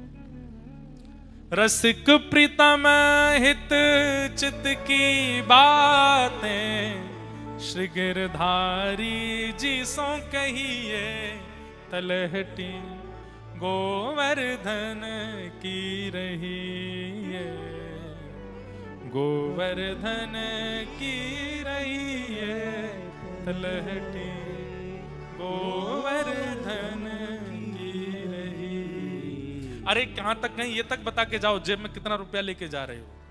ठाकुर जी को आके फिर बताओ, आज तो सब खर्च है गो मेरो, सब लुट गयो मेरो। हर दिन ठाकुर जी को आप, ये हम नहीं बोल रहे, आपको लगेगा ये तो बालक है, इसकी बात हम क्या माने। हमारे भारत भूमि में प्रकट हुए श्री स्वामी राम सुखदास जी महाराज, उन्होंने इस नियम को बताया। स्वामी जी श्री राम सुखदास जी महाराज कहते हैं, घर से निकलने से पहले ठाकुर जी से बात करके जाओ, घर में आने के बाद ठाकुर जी से बात करो, अपनी पूरी दिनचर्या बता दो ठाकुर जी को, किससे प्रेम हुआ, किससे बात हुई, किससे लड़ाई हुई, किससे झगड़ा हुआ, किससे क्या, सब बता दो। अब क्या है, आप सुबह बता करके गए हो ठाकुर जी को, तो ठाकुर जी को सब पता है कहां कहां जाने वाले हो। वहां वहां जो भी असद होने वाला है सब सद हो जाएगा, क्योंकि ठाकुर जी को पता है। ठाकुर जी, हम लोग कब याद करते हैं ठाकुर जी को, जब पेपर देने जा रहे होंगे तभी याद करते हैं, ठाकुर जी आज एग्जाम है बढ़िया करवा देना, आज हमारा एंट्रेंस है बढ़िया करवा देना, आज हमें देखने वाले आ रहे हैं पास करवा देना हमारा ब्याह पक्का करा देना, आज पहली बार लड़के वाले से मिलने जा रहे हैं, लड़के से मिलने जा रहे हैं। बस इन्हीं बातों में क्यों याद आते हैं ठाकुर जी, हर बात में याद। पानी पूरी खाने जा रहे हो, बता के जाओ ठाकुर जी पानी पूरी पाने जा, बाहर का आप तो पाते नहीं हो, हम पाके आएंगे, घर पे किसी दिन आपके लिए बनवा देंगे। अरे ये छोटी सी भक्ति का स्वरूप है, यहीं से प्रारंभ करो, ठाकुर जी से संबंध बना लो। इससे होगा क्या, आपके चित्त में जितने भी दोष है ना, धीरे धीरे ठाकुर जी उनको नष्ट करने लगेंगे। जैसे आपने ठाकुर जी से कहा, एक मेरा मित्र है उससे कल मेरी लड़ाई हो गई, आज मैं जा रहा हूं उसको जवाब दे के आऊंगा, तो जैसे ही आप क्रोध में ठाकुर जी को बताओगे कि मैं उससे लड़ने जा रहा हूं, तो ठाकुर जी चित्त में शीतलता ले आएंगे। आप सोच के तो जाओगे कि मैं बहुत क्रोध करूंगा, लेकिन जैसे ही उसके समीप पहुंचोगे, कहां छूमंतर हो जाएगा क्रोध, नहीं कर पाओगे उतना, जो क्योंकि पहले आपको जो क्रोध करना था उससे आप अपना सर्वनाश करते, लेकिन अब ठाकुर जी को बता के गए तो वो क्रोध भी ठाकुर जी ने इतना कर दिया कि अब क्रोध आएगा नहीं। हर बात ठाकुर जी को बता के जाओ। अब इसमें एक बात और होगी, जैसे छल करते हैं हम, कपट करते हैं, अब छल कपट की बातें आप ठाकुर जी के सामने जब कहने जाओगे ना, तो आपकी जीभ कांपेगी। मैं ठाकुर जी से कैसे कहूं कि मैं किसी का अधिकार मारने जा रहा हूं, मैं ठाकुर जी को कैसे बताऊं मैं किसी को धोखा देने जा रहा हूं। लेकिन महाराज जी ने कहा सब बताना है, तो आप ठाकुर जी के सामने जब बोलोगे ना, नेत्रों से अश्रु निकल आएंगे, और ठाकुर जी उसी समय आपके मन को परिवर्तित कर देंगे कि मत करो छल, मत करो कपट, ज्यादा से ज्यादा करोड़ों का नुकसान ही तो होगा, रोटियां बंद नहीं होंगी तुम्हारी, मत करो छल कपट, रोक देंगे ठाकुर जी। अपनी हर स्थिति ठाकुर जी को बताओ। संबंध बनाने से क्या होगा, चित्त में जो दोष प्रकट होते हैं वो दोष नष्ट हो जाएंगे, उसमें ईर्ष्या दोष भी नष्ट हो जाएगा। वैद्यम वास्तव मत्र वस्तु शिवदम। और फिर इसका दूसरा फायदा क्या होगा, तो कहते हैं तापत्रयोन्मूलनम। जीवन में जितने भी ताप संताप हैं, धीरे धीरे धीरे धीरे ताप संताप तो जो प्रारब्ध में है वो आएंगे, पर उनसे होने वाली पीड़ा आपको नहीं सताएगी। आप उसमें प्रसन्न रहने लग जाओगे, उसमें आनंदित होने लग जाओगे। श्रीमद् भागवते महामुनि कृते किंबा परैरीश्वर सद्यो हृद्यवरुध्यते त्रिकृतभिः शुश्रूषुभिस्तत्क्षणात् निगम कल्पतरोर्गलितं फलं सुखमुखादमृतद्रव संयुतं पिबत भागवतं रसमालयं मुहुरहो रसिका भुवि भावुका। ऐसे भागवत जी के इन तीनों मंगलाचरणों को हम प्रणाम करते हैं।